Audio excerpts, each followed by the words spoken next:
Hey everyone, welcome to Awesomeness podcast. Is Steven here, and I have Spider and Prophet. Well, you can just call me E, I guess. Okay, this is fine. Either way. Hey guys. Fine. Hey.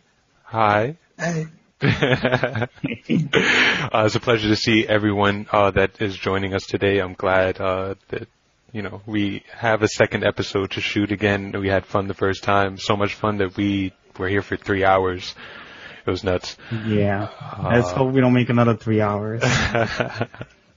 If the people want it, then the people get it.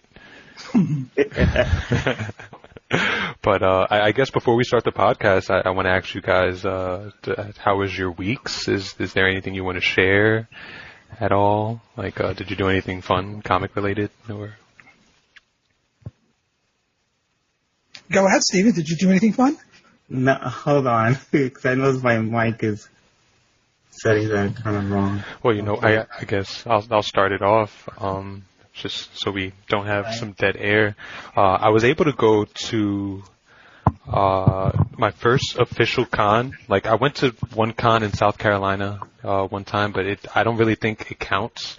So I went to the Big Apple Con this year, and I got some stuff signed instead of just walking around. I spent $60 just to get in the door and get some stuff signed that I wanted. So I really didn't want to spend too much money on comic books, but I got some really good signatures. I got Asad Ribic to sign some stuff. Oh, nice. Yeah, he signed my Black Panther issue 2, the series first appearance. Oh my God. I was so happy about that. He signed my Toxin 1 verses, and I also got signatures from the Marvel Zombies dude, Sudium. I don't know how to pronounce his last name.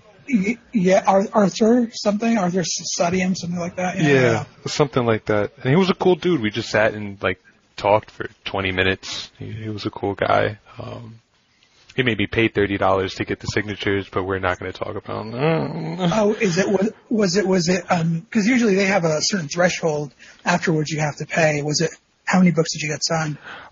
It didn't matter how many books you got signed. How it worked is, if you wanted to get his signature, then you had to buy one of his prints. One of his, there were comics that he had. Yeah, and he also had a bunch of posters. The one I bought was this cool ass, I'm showing it to the stream, it's this cool ass Deadpool Beatles poster. So it's them walking. I don't know which album cover this is, which is disgraceful, but it's that album cover where they're crossing the street. Oh, the Beatles album, but I can't remember which album it was. But you know what I'm talking about, right? They're in a line. Wait. I mean, I'm so stupid. It's Abbey Road. That's what it was. Is it? That sounds about right. Yeah. So they like saying the street. I can't remember what the album's called. Yeah, fucking Abbey Road. Well, there you go. I just learned something new today. Yeah. So he has Abbey Road and he put Deadpool in it, and I was like, oh, all right, let's get it. Oh, do you have that in front of you? By the way? Yeah. So I guess there are 4 characters crossing the road. Mm-hmm. Okay. Is the second character from the left barefoot? No. See, that's what they said. He was supposed to be barefoot because I spoke to someone about it, but he's not. Okay. Interesting. Yeah. The only reason I know that, sorry, no, not to digress or anything, but I did a paper once on the Beatles and on this conspiracy theory that Paul was dead. If you guys have ever heard of it. I know about it, yeah. And the thing about it is, it's actually so complex. There's so many things that allude to Paul being dead that I think what I ultimately conclude in the paper, it was for college, it was years ago, was that there was just so much evidence that there was no way it was a coincidence, that what happened was, because, what's this, John Lennon and Paul McCartney, especially John, was known to fuck with fans. And so I think they heard about this rumor, this conspiracy, and they basically helped it grow. So they played along by adding all these different clues. One of the clues was that Paul was barefoot, and I think it had to do with the fact that you're buried barefoot or something in some form of ritual. I can't remember exactly what it was, but it's just very interesting, and that's why I brought it up. That's genius marketing, if I can say so myself. Yeah. So, what else did you guys sign? Who else did you meet? That was really it. I met Ivan Brandon, who also did the Versus series, which is out right now. I'm happy that I got those signed, and I just got one comic that day, something that I was looking for, the Thor God of Thunder. So I got that Gore series. I've been looking for the Gore comics, so the fact I was able to find that was pretty dope. The God Butcher. The God Butcher, yes. Right, yeah, that was a good one. Yeah, I missed out that whole one, so when I found it, I was like, and it was only $2, so. Oh, nice. Yeah. But I guess that's it for me. Oh. I've been mostly catching up on some comics so what I found out today was that I buy a lot of books. I buy a lot of number ones because they pique my interest. And then, my intention is if I enjoy them down the line, I'll get a trade or I'll get the missing issues. But they've been piling up for years, and I only got around to reading them this week. And I did enjoy a couple of them. When we talk about the comics that we read later on, I guess we can discuss them a bit more in detail. Actually, what I did, I guess this is comic book related. I think it was Saturday. I was taking a break from some project that I was working on, art project, and I decided to go on Reddit, and I started a thread where I asked people to suggest a character, and I would draw like a quick 5 to 10 minute head sketch of the character. I ended up overshooting that goal. I ended up spending like maybe 20 minutes on each one. I think I did like maybe 12. It was mostly kind of a test for me to see how quickly I can draw something and how happy I'd be with the quality. Overall, I wasn't too happy with it, but there were a couple that I really liked. But that was basically it for me in terms of comics related things. You got to do me a favor. You got to please send me that link and send me your Reddit account if you want, because I know people find that as private as like their search history. So like, I could definitely post that on the stream. I would love to see the work. Definite. Sure, I'll send it right now. Just bear in mind that these are very quick drawings, so they're not really indicative of my better work. Okay. Let's just say. All right. I think better work is always better when it's like done alone, or like when you're so focused on it, you're not worried about. It's just you drawing by yourself. Right. You're not live or people watching you. I'm actually going to pull this up right now. I want to see it. Because I know people get intimidated when people are watching them. Even when it comes to like video games. Right, yeah. Yeah, I'm the same way. I know exactly what you mean. Yeah, because I watch my boyfriend play video games sometimes. Like, don't watch me. He's like, he starts fucking up real bad. I was like, okay, I'll just go upstairs. I guess he doesn't want to be part of the podcast. No, he doesn't read comic books that often. That's why. Okay. Yeah. So, what about you, Steven? What have you been up to? Not much. I mean, I went to a bar and had some drinks and tacos with my boyfriend to celebrate my birthday. That's about it. And oh, that's right. I saw Prophet telling you happy birthday. When was it? Yesterday. Oh, nice. Happy birthday, man. Thanks. Yeah, and I got my Action Comics 1000 on print. Oh, cool. How did you like that? It was, the issue was terrible, but. Oh, it was? Okay. But was it? I'm so glad that, Action Comics reached to 1,000 issues. I guess I'm just glad for the landmark more than just what was inside there. Okay. Yeah. Because I actually read it yesterday and only found like 3 good stories, and that's about it. Was the Bendis story any good? Yeah, it wasn't that bad. It's just, I was surprised that he wasn't the worst one. It was the other ones that was worse. That was pretty bad. Okay.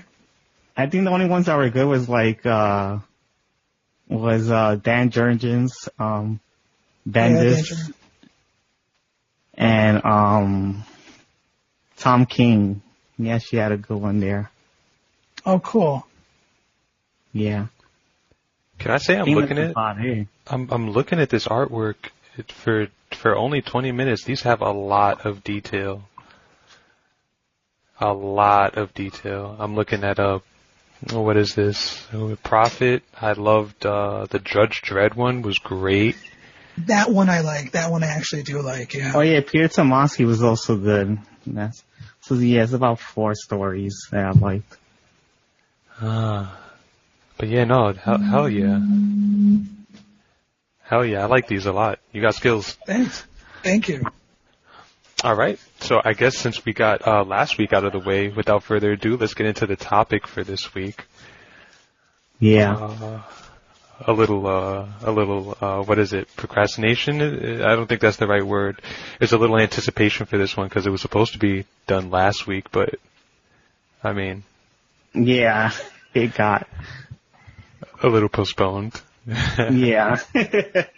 Finding time was a problem. But at least we got the schedule now and everything. So, I don't know if you want to introduce it, Steven, or... I think we'll introduce the DC Zoom and Ink titles first. Yeah, so last week I guess we looked at the upcoming Marvel titles, and to be honest, I mean what we did last week, by the way, is not something I usually do. After going through, in detail, talking about each and every single one of those, I realized that what I do is I only read to the extent where I'm convinced to buy a comic usually. And if I read to the end, I usually am not going to buy the comic. What I like to do is I like to know as little as possible going in.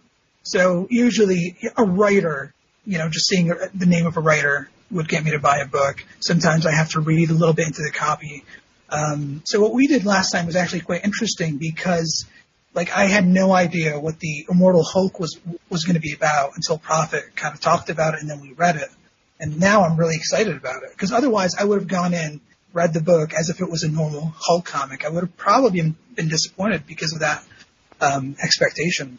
So last week we did go through all the upcoming, I guess it's called Marvel Fresh Start. Is that what it's called? Mm-hmm. Yeah, Marvel's Fresh Start.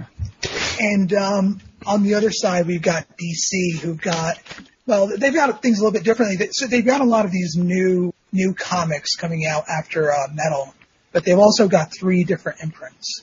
They've got DC Zoom and Ink, and as well as the Black Label and Sandman imprints. And that's what, yeah. I knew about Black Label, but I didn't know about Zoom and Ink. I mean, are they going a direction with those as well? I know Young Animals is more the artistic side, but did they say? Oh, this is more of a children, style. I guess really? it's for children and teenagers. Yeah. Yeah, I think one is for kids and one is for young adults. I think that's what they're that's who they're aimed at. Okay.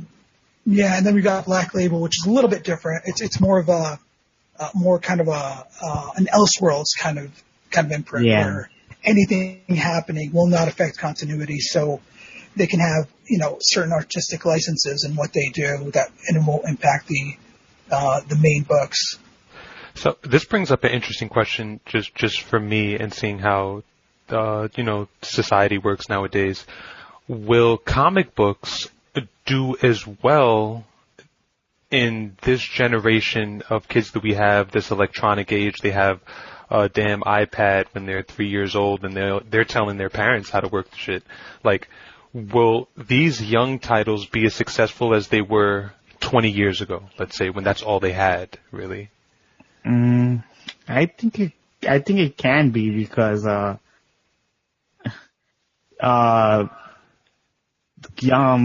titles for kids usually never sell well for some reason. And I'm not sure if it's selling well now, but I remember in the past they never actually sell well. They try to do it and ends up getting canceled because it didn't sell. And would you say the past, like in the recent 10 years, 20 years? I guess the recent 10 years because, like, things like, I forgot what titles were they, I know Gotham, it was like a DC Gotham, Little Gotham, yeah. Okay. It didn't last, that's the longest running kids title, but it's still not as long as usual comic books was. It's like, Well, I'm trying to think about the demographic that I see in the comic stores when I go there, and it's like I see older gentlemen, people from the last generation that still, built the love for these comics when they were first coming out, but I never see young people. They're like 20s and up that I see. well, most comic books aren't for kids. I think that's the main problem, that most comic books are not for kids, even if they're titled as all ages. So I have a 6-year-old, and for years now I've struggled to find comic books that are actually appropriate for his age. So at 4 years old or 3, when I first started to introduce him to comics, I was looking for something that had very little violence at such a young age, even cartoony violence. And it was a struggle. That was the main thing. Like, I'm a parent who's actively trying to get his kid into comic books, and I'm having problems. So I can only imagine a parent who's not as well versed in comics trying to get their kids into comic books, or even caring about it if they're not into comic books themselves. But like on a monthly basis, I have to actively go out and search through all these solicitations, look at previews, the actual previews publication to try to find like a comic or two or graphic novel that would be suitable for him. But now that I did find some, like, Tiny Titans by Art Baltazar and those other books. Tiny Titans is really good. Yeah, they're very, they're aimed at that demographic, at those very young kids, and they're enjoyable by parents as well. Like, I read it with him, and I'm not bored. I'm actually enjoying it. That's cool. So it is a struggle to find books like that are aimed specifically at young kids. For me, it wasn't until I was about 8 or 9 that I started reading comic books, and it was on my own, really. And by then, most comic books that were on the market were suitable for me. Nowadays, they're not all suitable for even that age. Mm-hmm. I don't know about this imprint. I am excited about this imprint, to be honest with you. Very excited, because it means more comics that I can read with my son. But I'm not sure about how much it'll help getting more kids into comics that aren't currently reading comics. Well, I like that. I will say though, that comic books have now penetrated a far larger market than they did even 10 years ago. Like, you go to bookstores, you will find comics. And you didn't see that? You didn't see that 10 years ago? No, not 10 years ago. Not to the extent that they are, that they're so commonplace now. And I'm not talking about all comic books, but I'm talking, certain comic books, like, I can't remember her name, but she did that book, Sisters. And she also did that other book, I can't remember what it's called. Anyway, so her comic is pretty much everywhere. Like, any bookstore you go, find it. You might not find other comic books, but you'll find specific comics that had penetrated the market, I think, to a far greater extent that they did even 10 years ago. That's interesting. That's very interesting. I wasn't expecting to hear that. There's a few that I like to recommend to check out. It's like kids books for kids. I think it's Little Gotham. Is that actually aimed at kids? I mean, it is actually aimed at kids. It really is. I will check that out. Yeah, it actually was aimed for children. And there's barely any action. It's more of a joke. It's like more of a comedy book than a action. And also did like, I'm not sure these are for kids, but Scooby-Doo Team Up and Teen Titans Go. Yes, I just found out about Scooby-Doo Team Up, and it seems like such an interesting premise that it's Scooby-Doo on a monthly basis teaming up with different DC heroes or even villains. I just ordered I ordered the first 2 trades, and I'm starting to pre-order the. It's funny that you mentioned that, because just literally like 2 or 3 days ago is when I pre-ordered the. I actually emailed my comic supplier Discount Comic Book Services. And I asked them to just order for me anything that's available last few months, because that does seem really interesting and something that's definitely a lot of fun. I wish I could chime in on kids' books, but even when I was supposed to be reading kids' books, I wasn't. Right. Like, I think my first comic that I read, and I was really young, it's between like the ages of 6 and 8, was Deathmate Yellow. Okay. Yeah, so that wasn't meant for me. Jeez, yeah, that is really young. I thought I mean, the first mature comic I ever read, I think, was Strangers in Paradise. And that was maybe when I was like 13, 14, I think. But that wasn't too bad. It was just, it had mature subject matter, but it wasn't violent in any way like I would imagine Deathmate is. Okay. I never read comics when I was a kid. My brother had comic books and I actually looked at them, but I didn't read it. I just looked at the pictures. And I do remember like the X-Men characters in bathing suits in the 90s. And I'm like, oh god. Oh yeah. I think it's a little too much for kids to see, but Right. I did see them when I was young. They were pushing that on us, like a complete tangent. Like, I remember when, what was it, Game Informer or one of those old, like, gaming magazines, like they came out with the swimsuit edition issue for these, like, Lara Croft and Blood Rain and... Yeah. Oh man, I love that. Cable and War Rain and Speedo. Right. Like, okay, it's getting too weird. But all right, I guess let's see what's coming out in DZ Zoom. Is there anything that caught your guys' attention on this list? Well, like I mentioned earlier, one of my favorite creators for all ages books are Art Baltazar and Franco, and they've got their names mixed up here in this article. They're saying Art Franco and Baltazar. Mm-hmm. But either way, I think these guys are absolutely doing. What is the supposed best to be that? Sorry, it's supposed to be Franco and Art Baltazar. Oh, they switched. Yeah. They gave art to Franco. Right. So they're doing a book called Superman of Smallville. Now, what these guys have been doing for the last few years, they did a couple of things. They had this 50-issue run on Tiny Titans. I haven't read all of it, but what I've read with my son, we've enjoyed a lot. And then that kind of led to another book called Superman Family Adventures, which is a 12-part book that basically dealt with Superman, the Superman family, and Superman villains. And then that eventually ended and led to a 6 or 5-issue miniseries called Superpowers, which was more about, it was a continuation of that Superman Family Adventures book, but it was also, it also included the rest of the Justice League. Since then, there have been no other Art Baltazar books from DC. Art Baltazar comics. There have been other books, like books focusing on the pets, things like that, but no actual comics. So this has me really excited because it seems like, because, we've been reading other Art Baltazar books, but we've been missing new comic books.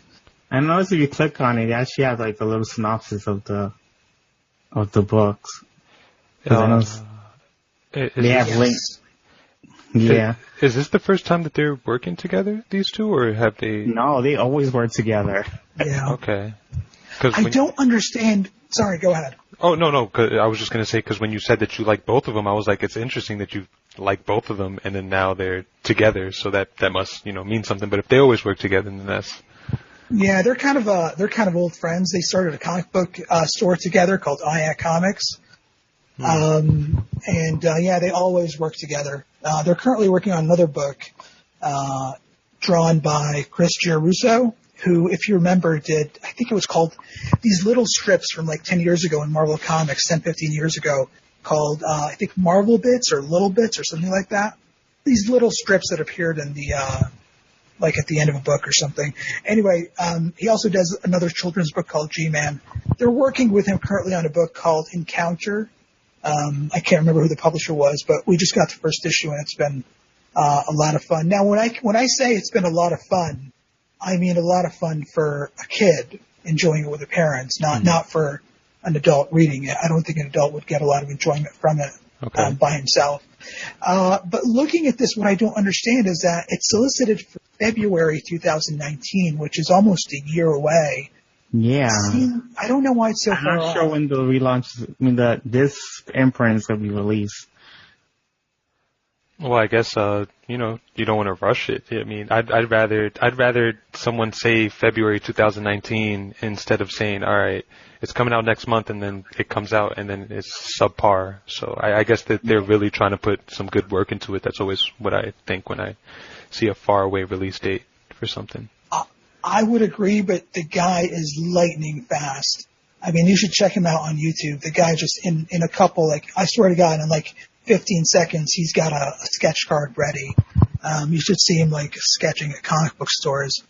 I don't know. Maybe they're trying to get all the issues in the can before releasing it. That also makes sense. It's weird it is weird that Clark Kent's gonna be in high school and Lex Luthor's already gonna be. Never mind, they had that in Smallville. No. Right. Yeah. Yeah, go ahead. It's fine. No, I was just going to ask how many issues it was. So how many issues what? Sorry, is it a graphic novel or is it a limited series? I don't know. It doesn't specify. That's why I don't know about this imprint. It doesn't specify if they're going to be ongoing series or. Oh, right. Yeah, I don't see it. I've been scrolling up and down for a little bit. Mini-series or, I don't know. They don't specify. They just put the titles and the writers and artists. Okay. So, the first one, which we skipped was, DC Superhero Girls, Search for It. Now, this is a title that's been ongoing for the last, year or two, or there have been one-shots or limited series titled DC Superhero Girls, correct? Yeah, DC Superhero Girls. I'm surprised they even have one just for this imprint. Yeah. Have you read any of those? I read some. I didn't like them. I just can't get into it. It's too, I guess, girly. I don't know. Okay. Are we talking the same artist, or is it a brand new artist for this? Or? It's the same artist as the ones they had since they started the series. Well, there is not Art Baltazar though. There is a huge push for women. I thought he meant it's the same artist from the series itself. Go ahead. I was saying that there's a huge push for women in comic books. I saw that they were releasing single issues with full front pages of these women, of different women, and things like that. So I'm interested in seeing where they're gonna go, and hopefully they don't oversaturate it. I mean, I'm down for the message, but don't milk it for everything it's worth. Make it tasteful. I just wish that they try to aim for both boys and girls. Don't just try to push it for one audience, and leave the other left out.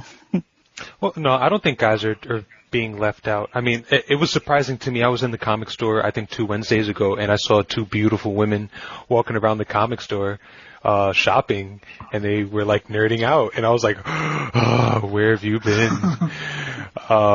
But yeah, no, it's much needed, but I just don't like the agenda that's being pushed of all right, so now every week we're gonna do something brand new, and we're gonna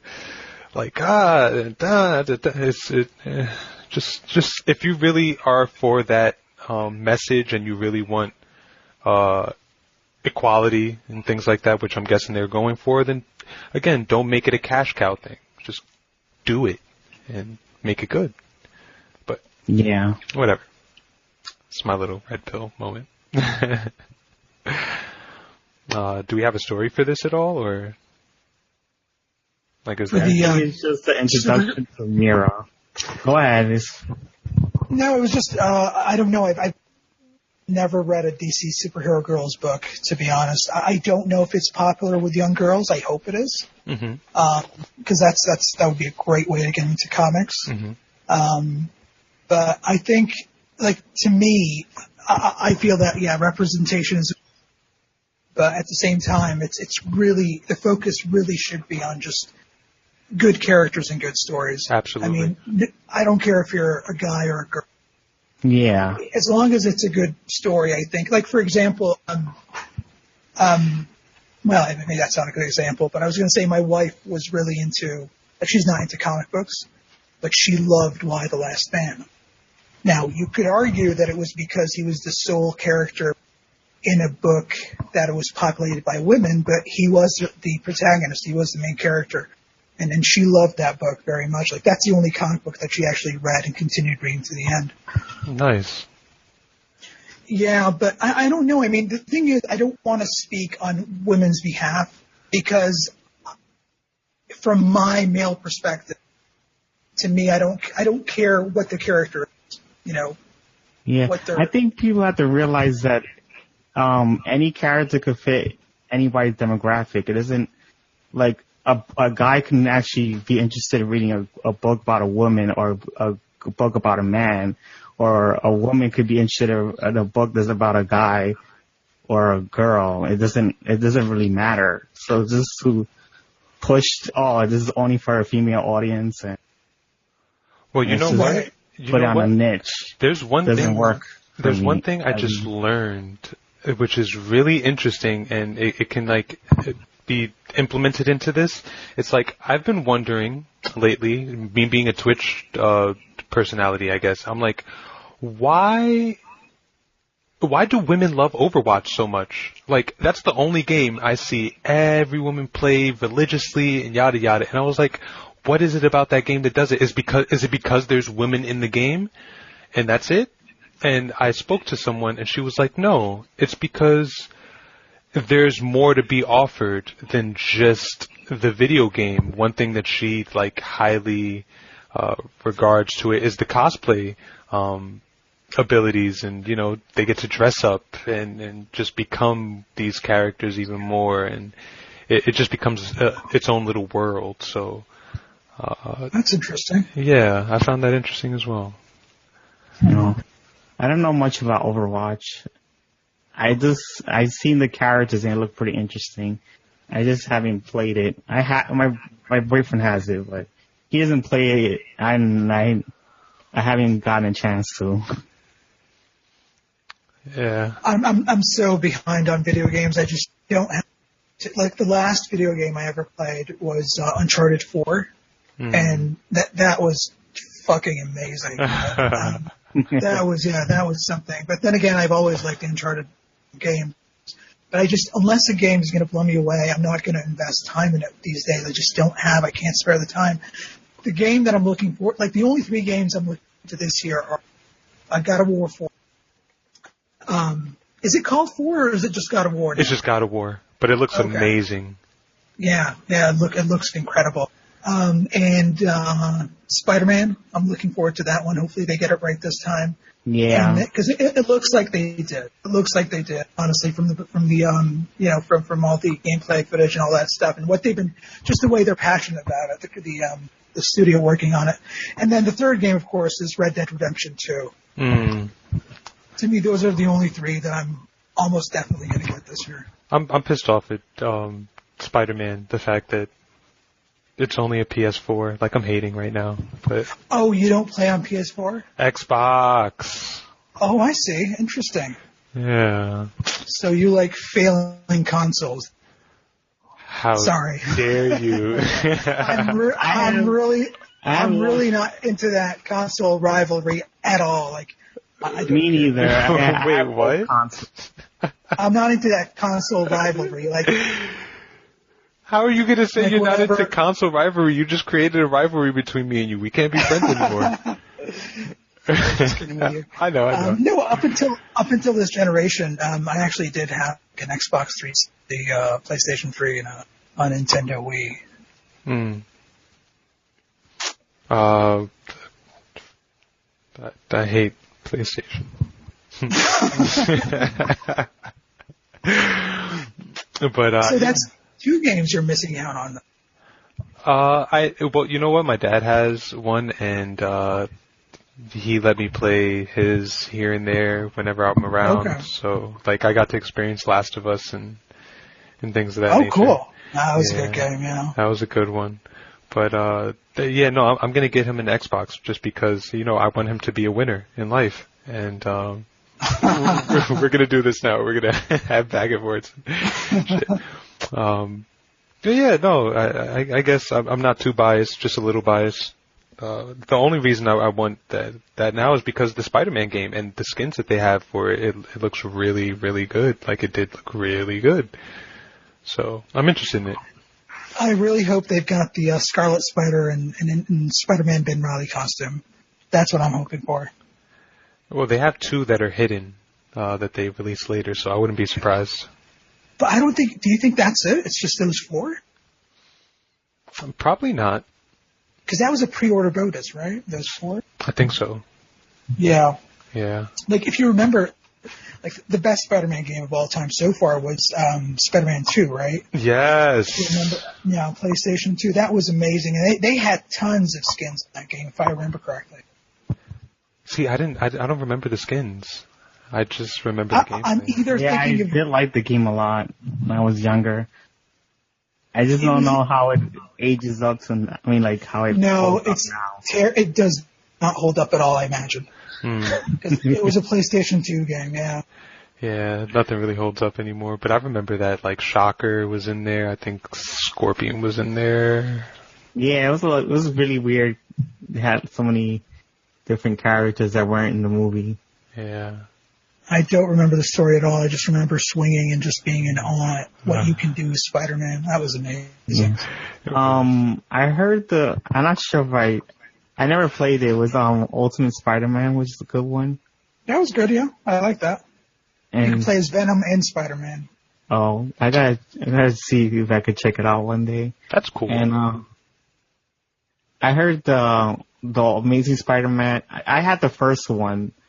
That one was okay, and then I heard the second one was alright too. Like the game, the video game.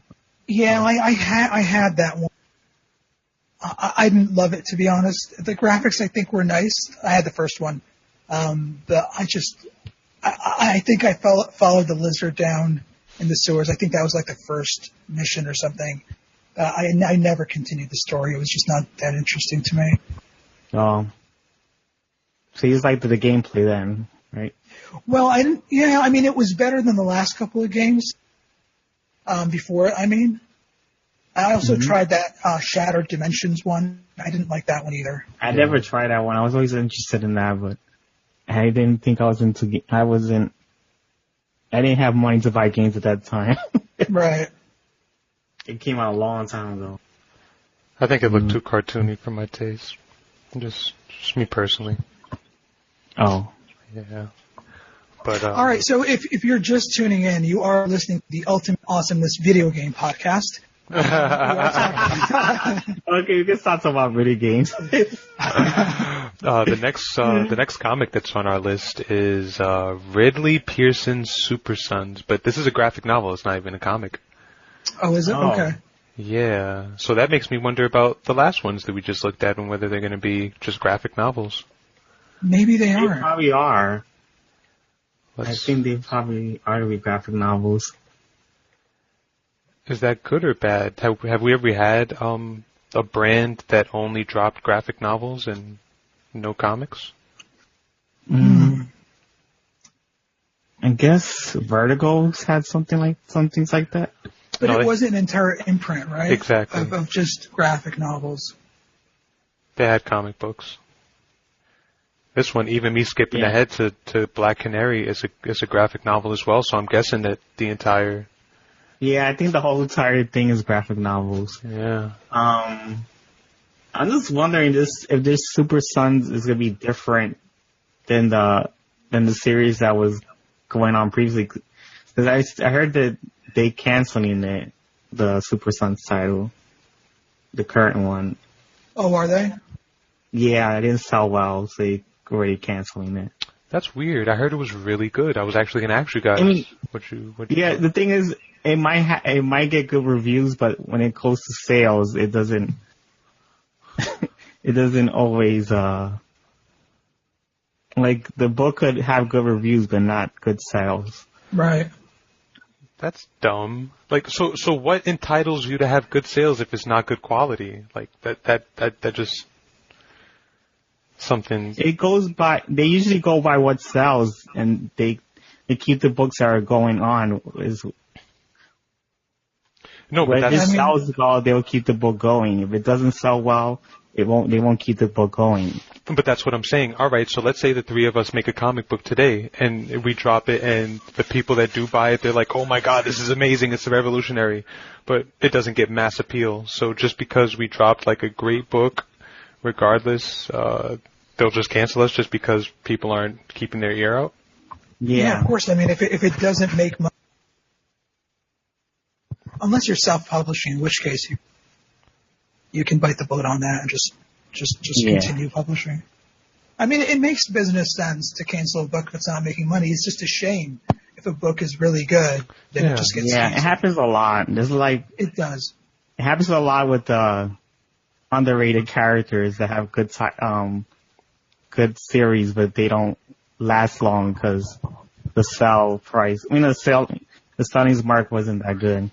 And the thing is, like, the Deadpool now is like printing money for Marvel, I imagine. Like, it's one of their biggest cash cows. He wasn't a cash cow before. That's exactly it. Like, when Joe Kelly first wrote the book, it was always on the verge of cancellation. He left the book after, I think, 32 or 33 issues.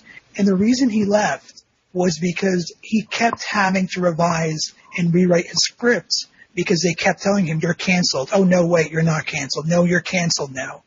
Because he was always on the bubble. The book was always on the bubble. And now the book is like one of Marvel's biggest cash cows, the character itself. So I don't know. But then again, comparing Joe Kelly's run to what's being published right now, it was a lot more complex. I think I mentioned this in the last podcast. I don't want to repeat myself. But it's just interesting how, sometimes if a book is not, I think what Stephen, you were saying was that if it's an unpopular character, if it's a unpopular premise, then it might not sell as well, and regardless of whether or not it's good, it'll get the axe. That's what they care about, the sales. But just in my mind, I think that if something like that happens, you can't blame the artist or the author at all. I mean, that's... Yeah, you have to blame it on the people who's not buying it. No. That's the sad factor of it. No, that's not who you blame. You blame the publisher and their marketing team. I mean, if I have a good product and people aren't aware of it to where that product doesn't get a mass appeal, I mean... But sometimes they do put as much marketing they can and it still doesn't sell. Because people are not willing to trust a underrated character more than a popular character. And they might even read it and just not like it. That's weird. Because if we want to have that conversation, then I can automatically just jump to this Moon Girl series. Moon Girl is not that good. But one comic is $30 the next week after it drops, just because like they introduced a new character, and it's like a lot of people are picking that up. So what's the difference between Super Sons and Moon Girl and the Fantastic Three? Like, I have no idea because I like Super Sons more than Moon Girl, and for some reason Moon Girl is selling like hotcakes. Yeah. I don't know how. That title isn't that great, to be honest. So have you read the introduction of this new Superboy, John, in Superman Rebirth? Mm-mm. Oh, yeah. Did you, Stephen? Yeah, I read it. Superman Rebirth with Jonathan Kent. Yeah, by Peter Tomasi and Patrick Gleason. Yeah, I've been reading that. I've been picking up that series since it's been going on. It's pretty good. I like it. Yeah, I like that. Like, I like the first arc where he was introduced initially. And then I dropped the book after Patrick Gleason stopped doing the artwork. I'm a huge fan of his work, especially when inked by Nick Gray. So when he was no longer doing the art, I just dropped the book. I recently got it with Bizarro Story because he did the art chores on that.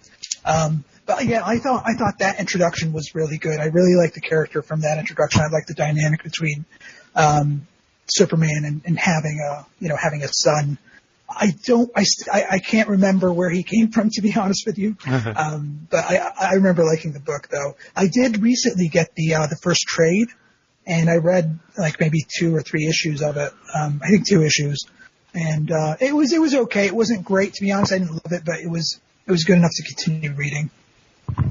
Yeah. I just thought about that the Super Son title wasn't that great when I read it, and but it wasn't as bad as Moon Girl. That's what I'm just say. I haven't read that book, but I've always been interested in it. I kept hearing good things about it.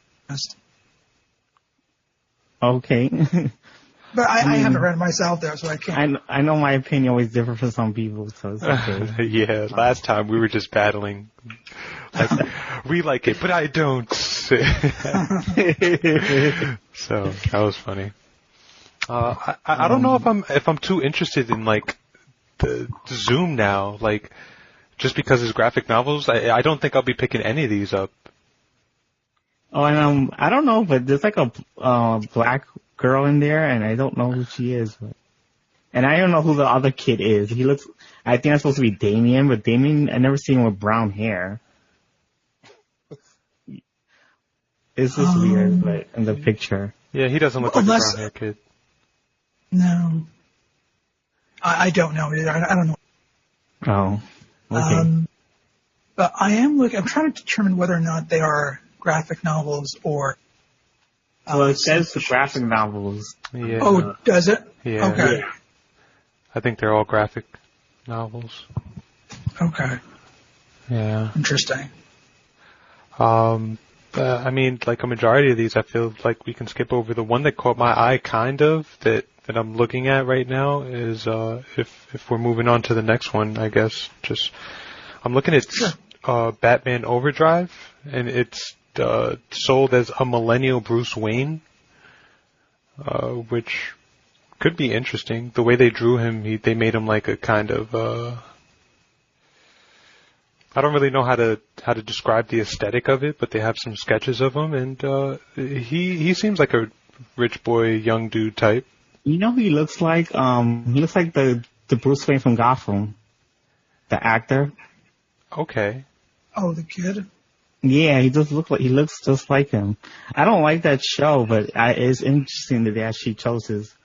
It looks like they chose his likeness. He does look like him. You're absolutely. Yeah, I'm not honestly, I'm not interested in the book. The only books I'm interested in out of all of these are books that I could read with my son, and from what I'm looking at now, it's going to be Superman of Smallville. And you said your son is 6? He's 6, yeah. Okay. Alright, so I guess that makes sense. I'm trying to skim through. I'm looking at this Green Lantern Legacy. What is this? 13-year-old Lantern.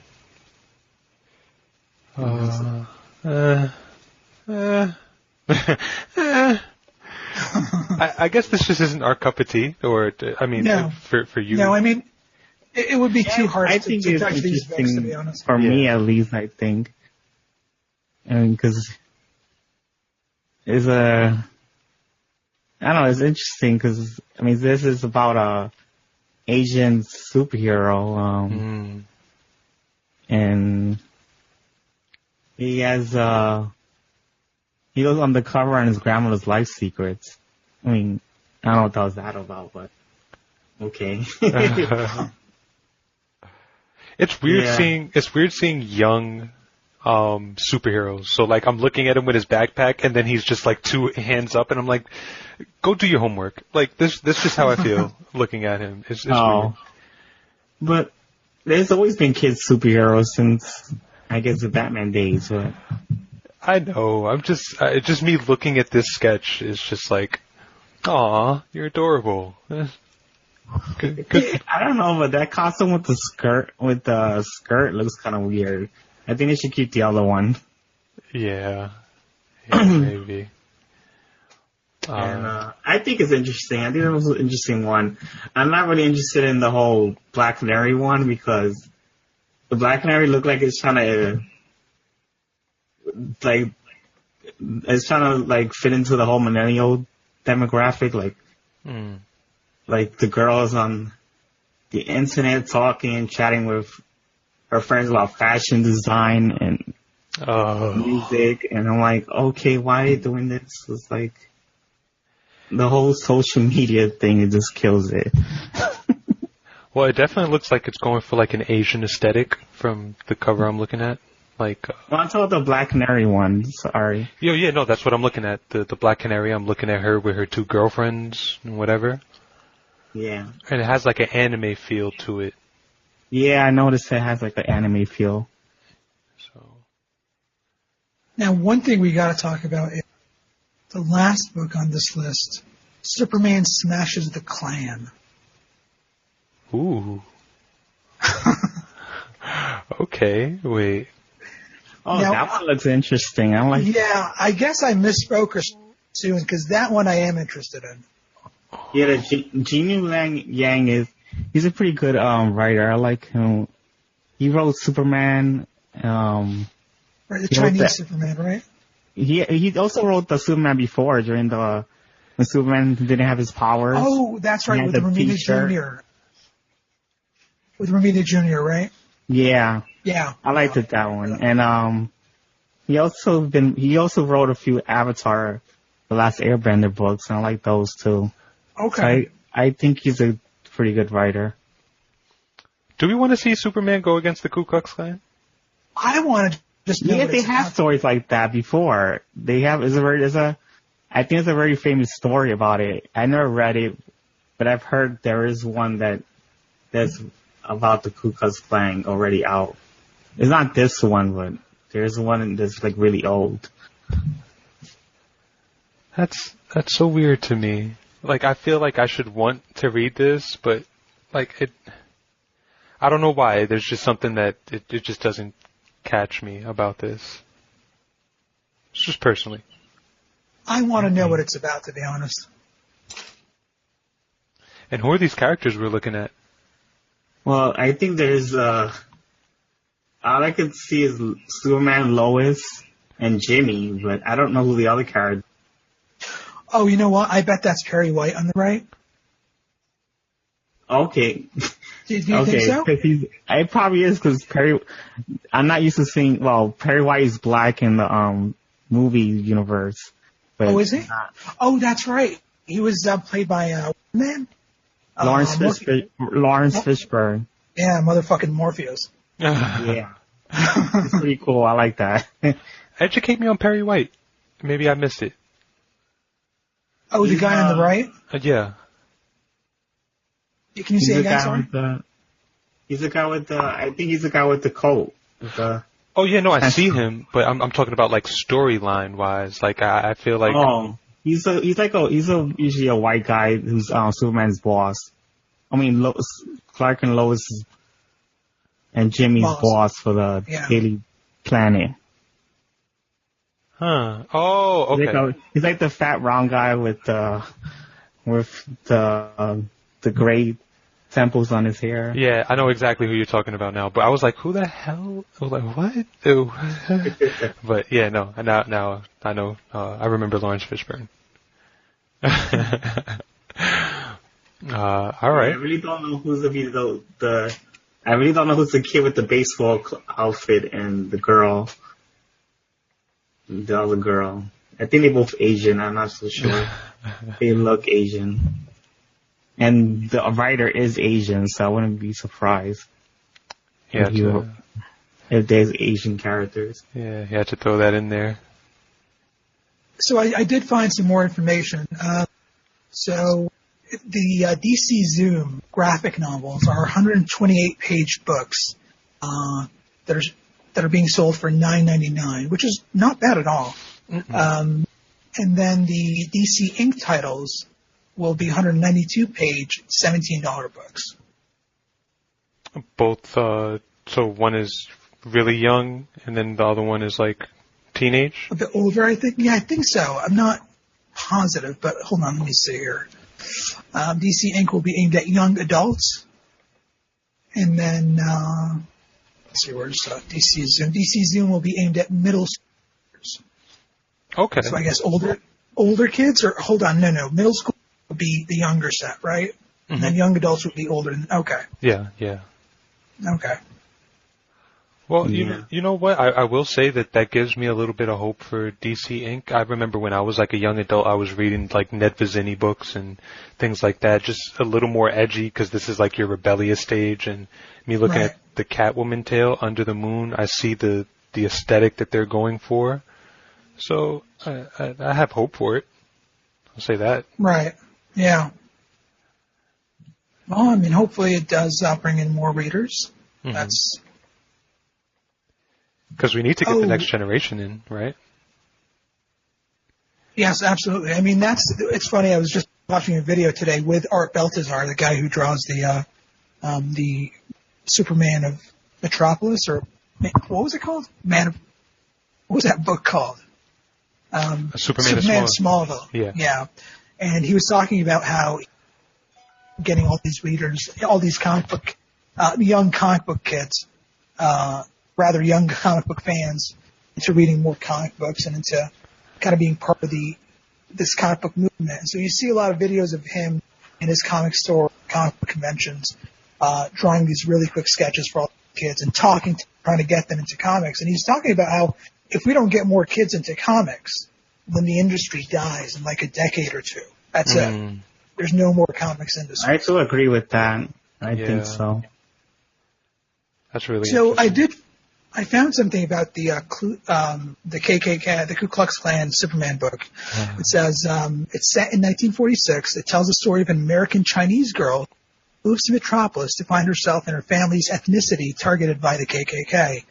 Through her experience with Superman and the radio serial, she learns to overcome some of the trials and understand what it means to be American. So it's not, I guess Superman doesn't really exist in this universe. It's more a story of this Asian girl who has to deal with these racists by essentially, finding power, finding the will through her admiration of these Superman serials. This is what I'm taking away. That's cool. Yeah, it's not bad. Yeah, that brings a little more interest from me into it. Definitely. Yeah, because otherwise, if it's just Superman punching a few Klansmen. Yeah, exactly. That's exactly how I feel. That's okay, you're not really they're just gonna hate you in the morning with a sore head, but that's really it. Right. I will say one thing, just because you keep on, you bring up Art Baltazar and you bring in this Klan thing, to anyone that's thinking about just to clarify to listeners, Art Baltazar has nothing to do with where. Definite. But I will say that if you're going to try to be a content creator, I definitely, I'm not too well versed on Art Baltazar, but I respect, I guess, the lane that he chose, and now he's doing Superman in Smallville, and he started off as like a small comic book shop owner. That's cool as hell. But recently I met this gentleman that if you live in New York City, I believe every Wednesday to Friday, he's in front of the MoMA, and he has like this little road shop, so he'll just set up shop right in front of the MoMA and sell his comics. He actually he's in the process of making his own comics, and the superhero is called Shalom Man, and okay, yeah, he's a purely Jewish character. And he has the Star of David, imprinted on his thing. It's just the direction that it's going by and the art that I'm seeing it. It seems a little controversial in my eyes. I just want to give, some advice. I would definitely not take that route of trying to, don't make your first comic book, Amazing Man beats, I don't know, Black Lives Matters or the Klan or something like that. Please, that's not the lane to do it. I guess. Is he himself Jewish though? He is, of course. Okay. Yeah. That softens the blow a little bit, I guess. Yeah, definite. But I think there's an agenda for that. So he has a con every year that's purely Jewish. So it's the Jewish comic convention, and it seems like he's really trying to push that religious narrative. I see. Yeah, so it's a little off-putting, just as a regular consumer. Like, you don't want an agenda like that, which is, in essence, why I didn't want, why the Superman smashes the Klan thing didn't really catch my attention, because it's like, all right, that's noble, great, but I don't think he really has an agenda because his other books are not really like that at all. I just think it's that book specifically. oh yeah, no, hello? Hello? Hello? Yeah, I'm sorry about that. My mic messed up. I was talking about the Gene Luen Yang guy, and I'm not saying that he has an agenda. I'm just saying that if you're going to try to write your own novel, I wouldn't really. It might be really, really controversial if you start off with stuff like Shalom Man, who. But he's not writing Shalom Man, right? No. Sorry, I'm just getting confused right now. No. I don't think he's really like that because he hasn't really pushed that on his other books. So. Yeah. I just think that this book is mainly trying to be an inspiring story about racism. I just think this book is focusing on that. Yeah, no, this just reminded me of Shalom Man, and I remember seeing it, and I was like, okay. Oh, hey, check this out. So Wikipedia says Shalom Man is a Jewish superhero with powers similar to Superman, known as the Man of Stone, the defender of the downtrodden, What? and the kosher crusader. Shalom Man was created by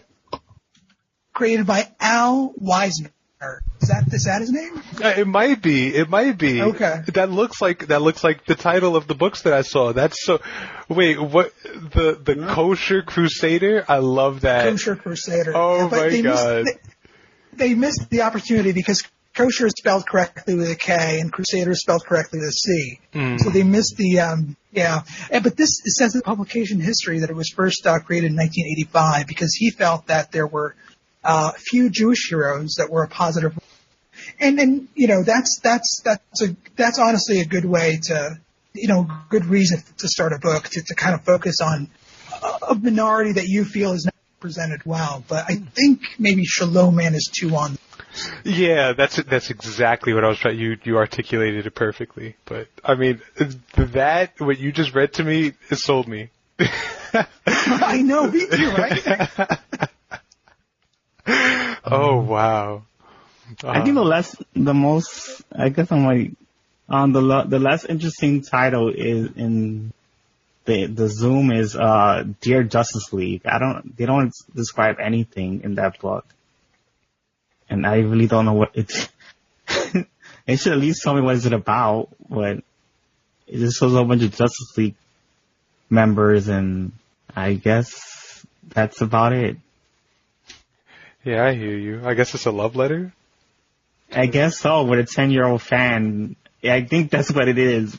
It doesn't really interest me much, I guess.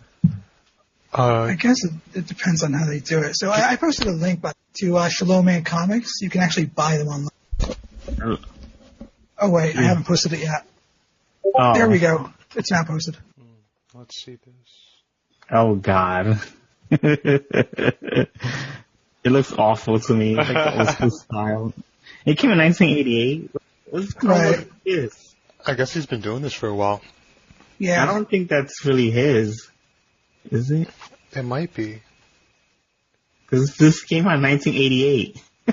I like that we're giving him some promotion right now. That's dope. Shout out to Shalom Man. Shout out to Al Weisner for being a pioneer, I guess. Even though it is a little on the nose for me, but go him. We need more people with some balls like that. So Absolutely. I mean, I am really interested. Yeah. yeah. All right.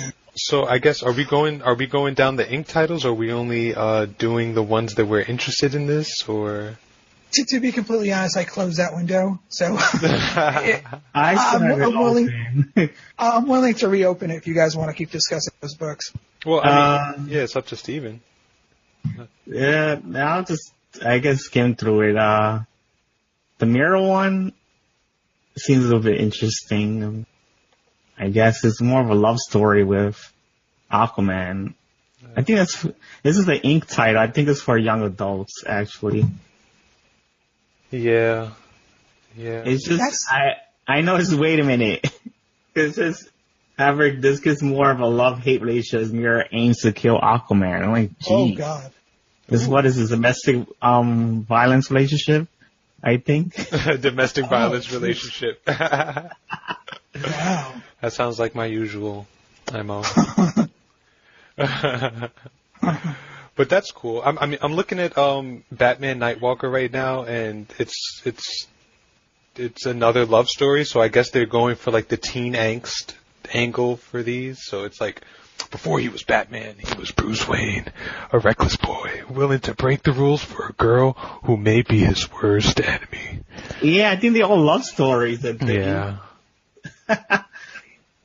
You know what? That's something that's lacking in comic books, an actual love story. And I'm not talking about like a love story where you someone and then they get kidnapped and then you have to kill like 50 people to get them back. Mm-hmm. But like a real love story where you absolutely hate the person that you love sometimes, and to kind of explore that.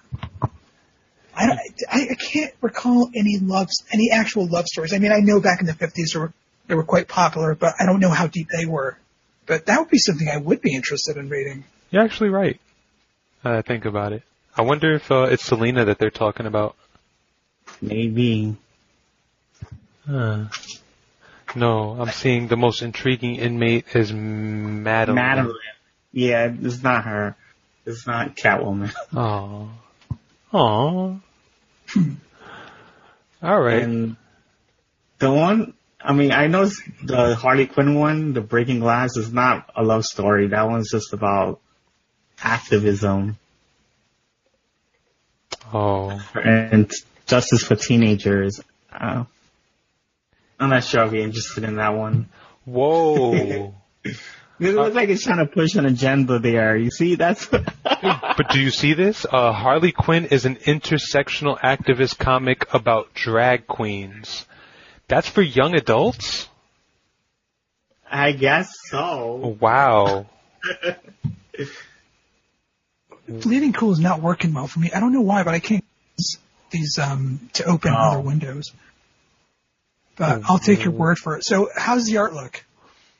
It looks fine. Yeah. I don't think the art's bad. It's just the description I'm not so sure about. That's all.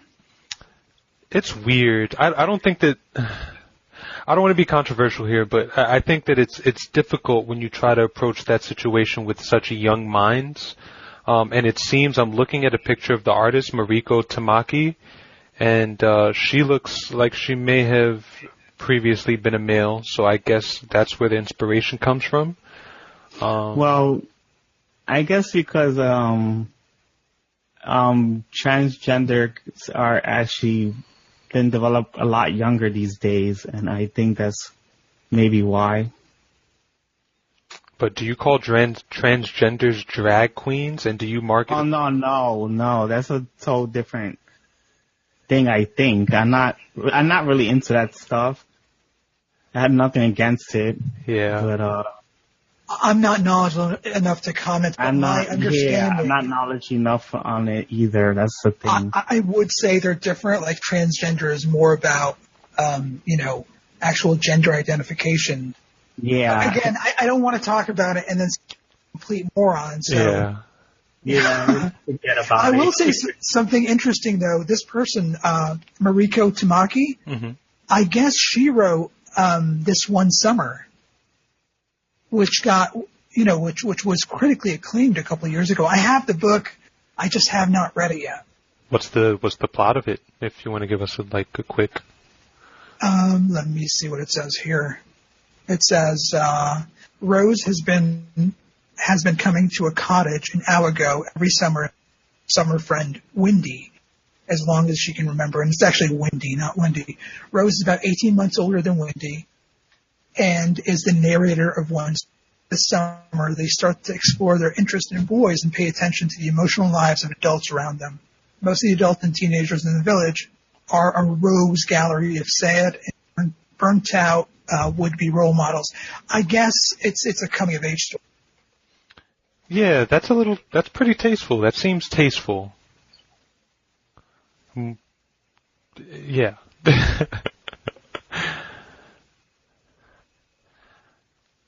I'm a little, that seems to capture my interest a little more than the Breaking Glass one, even though I love me some Harley Quinn. And I like the cover art, I'm not going to lie. It reminds me of Be More Chill by Ned Vizzini. But I guess only time will tell.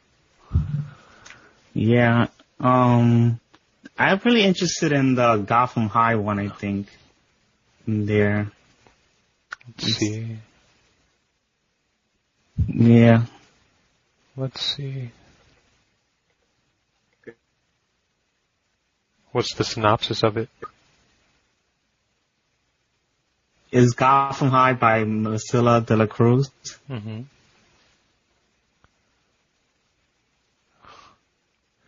Okay. And apparently the Joker is there, and not Selena Kyle, but she's a Latino, which is different, I guess. She can strike me as a Latina woman in the regular. Yeah, Selena Kyle, because Selena's already a lot of Latinos and Hispanics actually use that as a name for their kids. Yeah, for women. Yeah. Let me give a shout out to these two gentlemen that came and stopped by. Tie-Dye, what's up? I don't know what you mean by color by numbers now. What does that mean? And, hey Travis, thank you for sticking around and listening to us ramble about nerd shit.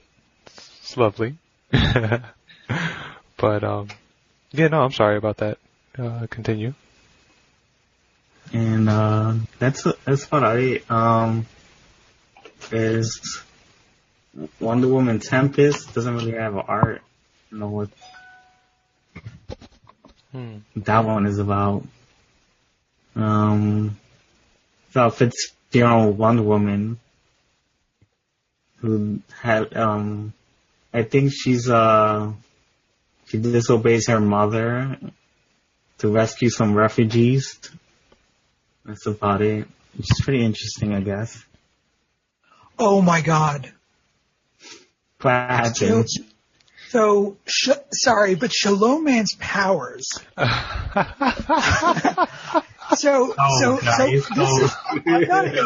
not even kidding. Like, even if this guy's playing it straight, this sounds fucking amazing. So Shalom Man's powers, and by the way, it's not Shalom Man. It's one word, one M.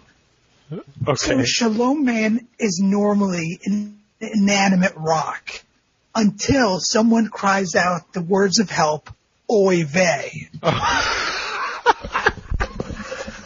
These words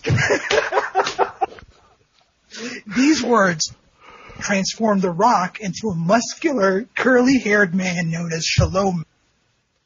As Shalom Man, he has superhuman strength, undefined degree of invulnerability, and does not need to breathe. No. He can fly. Yeah. He can fly and is so fast he can create vortexes. He has super hearing, able to distinguish different sounds, even if he is above the atmosphere of the Earth. And sensor vision, which is a mix of telescopic vision. He also has superhuman senses. He also once had telepathy, but it was only for one story. Oh, it's like Superman, basically. In Shalom Man Volume 3, a substance called Sheenite can weaken him. So it's kind of like his kryptonite, Sheenite. Wow. Yeah, that's amazing. I like how you don't even have to create a backstory for him now just because he's a rock. Like, he's just a rock. Right. That's amazing. Oh my God, I gotta ask him about this. I definitely, next time I see him, because he has some really good stuff, Al Weisner. He's selling like, Secret Wars, the first origin of, the Venom outfit, and he has all this stuff, and then he's like, yeah, but, you know, I also have this if you're interested, you know, like, yeah. So this is actually his origin, is that three wise men used magic to give a rock shaped like a shin after being struck by lightning the power to become Shalom Man to stop the evils of the world. They named him Shalom Man because Shalom can mean peace in Hebrew. This is really good stuff. That's beautiful. Okay. Yeah. You know what it reminds me of? It reminds me of, have you guys ever read that book? I have it here if I can find it. It's called I Shall Destroy... Oh, I have it right here, actually. I Shall Destroy All the Civilized Planets by Fletcher Hanks. I never heard of it. So this is a book that was initially published back in the 40s. And it is amazing. It's very different from the other books published in that era, in that it's kind of like this, where these really outlandish kind of things occur and plot points and things like that. You can probably find a preview of it on. I'll try to find one and then post it, but it kind of reminds me of that, and that it can be a lot of fun. I mean, his outfit looks ridiculous. Yes. Yeah. Yeah. The whole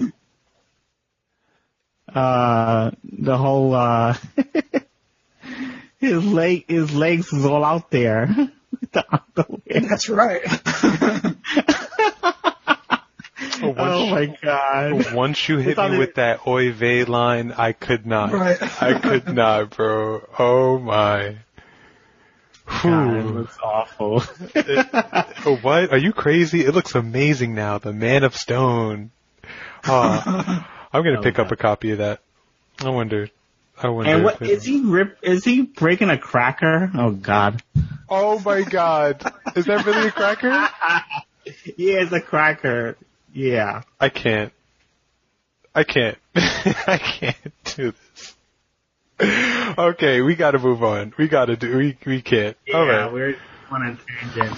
All right. I think the only thing we need to talk about is, I guess, there's Teen Titans Raven, which there's not much about it. It's just, you just see Raven and Beast Boy on the cover, that's it. Are they a thing? They have been a thing, and there was a storyline in the 90s, I think, or 2000s, I'm not sure, I never read it, that they were together, and then there was, in the Teen Titans, animated series that was like, they came out a long time ago. Mm-hmm. It's a more popular, famous one. They had like a little spark of being in love with each other, but they did more of a focus of Beast Boy with Terra, and that they do Raven, like they tease it, but they never actually explored it. That's about it. I will say I do like the art for it. Whoever drew the cover did really good, in my opinion. Yeah, the art looks real nice. I like it. Art style. And I noticed the Under the Moon Catwoman tale is about Catwoman fighting bullies, which is kind of interesting, I guess. I like how she has Adidas on. Yeah. Pretty cool. All right. But that jacket is pretty long. It's edgy. I think that's what they're really going for. Like, I thought that's what I was going to see for the rest of these. Like, it's just edgy. And you got the Black Cat and all that stuff. I think that's about it. We already talked about all of them. Thank God. I'm so interested in jumping back into my realm now of, like, comics. There's the DC Sandman imprint. So have you guys read Sandman? No. I never read Sandman, and I only read Sandman Overture, and I didn't understand it because I didn't read Sandman previously. Yeah. And I was lost in that book, so I'm like, I think I have to read Sandman books, and I'm gonna pick up a couple of them because I got into Lucifer. I know he's a character from Sandman. Yeah, he was introduced in that book. I only read Sandman, the whole book. Like I've been, hearing about it since I think the early 2000s. I hadn't heard about it before, but I only read it like 2 years ago. And you know how you hear a lot about classic stories that were published like 20, 30 years ago and people can't stop reading about it. Yeah. But then you read it and you feel like, well, it was probably good at the time. Oh. That's not Sandman, though. Oh. Sandman is amazing. I think Lucifer is probably only good for his time because I've been reading the whole entire series and I'm not liking it. I'm having a different opinion than everybody else in the internet. Are you reading the new series or the old? The old one, the actual old one, and I'm not feeling it. I would say check out the first Sandman trade. because it is a really good book that does hold up. There's a lot of, like, Neil Gaiman creates a lot of mythology with these endless siblings, because it is about Morpheus, like the main character, but it's also about his sibling. And it's a really good story. It's like 75 issues long, and it does conclude. There's a conclusion at the end, and it's very interesting. Like, a lot of times, it's not even about him. It's about different stories that, you know, that he kind of, because he's the king of dreams, and I would say that's one of the only books, like, dated books, that I read and thought, okay, this feels like it was just. It was really good. I would definitely recommend it. I really want to read it. Like, I'm dying to read it, but I'm too stubborn to buy the trade. I need the single issues. You know what I did? My God. Sandman, you're not going to find single issues of. He's extremely popular. What I did was, I bit the bullet and I got, like, the first 13 to 15 issues were reprints. It was called, I think, DC Essentials Sandman, so single issue reprint of the original books, but it was still single issues. Okay. And then the rest I could find really from 17 and on, or 15 and on. It was like you could get each one for like $1. Get out of here. Again, as long as you don't care about quality, which I think you do. You mentioned last time. Yeah. I do. Yeah. But shit. I feel like I missed out. There are titles that, like, I feel like I missed out on, but I will say that the cover art for this upcoming Sandman spinoff looks amazing. Which one you're talking about? I should be looking for. I'm looking at Sandman Universe. Right, Jay Lee cover.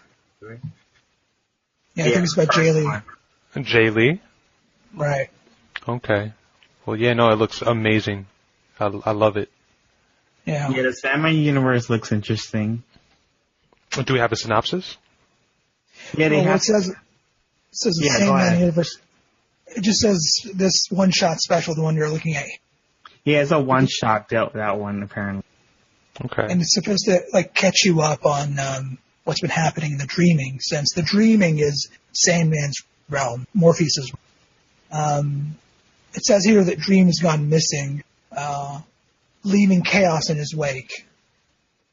And then it says there is an opening of a rift between worlds, revealing a space beyond the dreaming. One of the never-written books from Lucian's library has traveled to the waking world discovered by children. Interesting. And a House of Whispers has appeared alongside Cain's House of Mystery and Abel's House of Secrets. So Cain and Abel are characters in the dream, I believe. Is Dream personified? Yes, he is an actual person. Okay. Called Morpheus. Okay. You must have seen Death, the chick with the actually, you would be familiar. I know she has a black tank top and exactly, and she wears an ankh as a necklace. Yeah, I haven't seen. She's got like really messy black hair. I'm sure you've seen her. You just didn't realize it was. Hold on. Did appear in Superman, I think. In the. If you're search for Death Endless, because she's one of the Endless. Okay. Yeah. Death and. Okay. Yeah, she looks kind of like Domino. Yeah, in that she has very pale skin. Yeah. Yeah, she has pale skin. Right. I guess you could say the look is like Domino. One of the siblings, the Endless sibling. I would honestly recommend to read at least, try to get your feet wet and read the first trade or first 6 issues or so of the original Sandman to see whether or not you want to read the series before diving into this one. Well, no, I've heard so much great acclaim about it that I know that I want to read it. I know that I need it in my collection. You know what I mean? But yeah, it's just I think Sandman is hard to find because he is a popular character in the comic book space. Yeah. Well, I'm able to find Overture in single issues, but like Yeah, because that's the most recent series. That's why. Okay. Those came out not too long ago. I think like 2 years ago. I had to check again. The original Sandman is like 25. I didn't get Okay. I didn't really get that story too much because I never read Sandman. I just jumped into it and I was like clueless. And I was like, I'm gonna have to read Sandman, the original series, to actually know what that book is really about. Okay. Alright, so which one's the next Sandman title that we're dealing with? Let's see. I think it's the Book of Whispers. I mean, not the House of Whispers. Yes, House of Whispers. Ooh, the art in this is so beautiful. And that one is, it says, House of Whispers will explore how the voodoo deity, Azrael, Azrulu, I guess, ended up in the dreaming with her Telltale a house. Uh-huh. And it says it might have something to do with Kamato's woman named Latoya, whose girlfriend and sisters used to Book of Whispers to try and heal her. Now out of a coma, Latoya is suffering from Kotar's delusional belief that she's already dead and is transmitting her belief to others, catalyzing them to become guardians of the gap, and that has opened in the dreaming. What? Oh my god. Yes. This is my realm of stuff. This is definitely like stuff that's meant for me. All right. I love it. And who's doing this one? Doesn't say. It's Neil Hopkins. That's what it says. Hopkinson. Oh, you're right. Okay.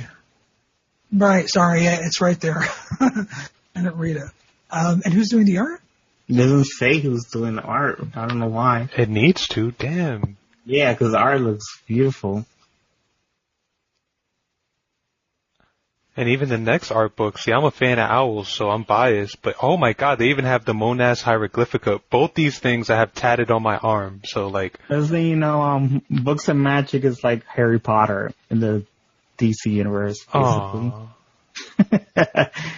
Because I read him, and he was in Justice League Dark in the New 52, and he was basically Harry Potter. Aww. Does he have a scar on his forehead, too? No, I don't think so. I'm not sure that looked like a scar there. I don't think I remember seeing that when I read it. That book came out years ago. But I wanted to see what this character's like. Because I only read him from Justice League Dark. I thought he was interesting. I think all these look damn. Oh man, yes, I'm really interested in this universe, and I think that they have a lot of potential for what they can do with this if they do it right. But with these concepts that I'm hearing, I don't think that they can miss really with the right demographic. Mm-hmm. Now you want me to read the Books of Magic synopsis? I guess I'll take this one.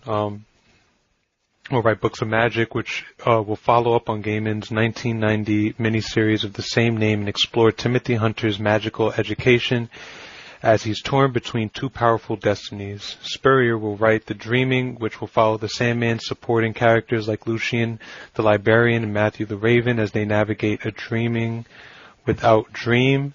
Waters will write Lucifer, which finds the titular devil blind and destitute, trapped living in a small boarding house in a quiet town where no one can ever leave. Artists for the books have not been announced yet.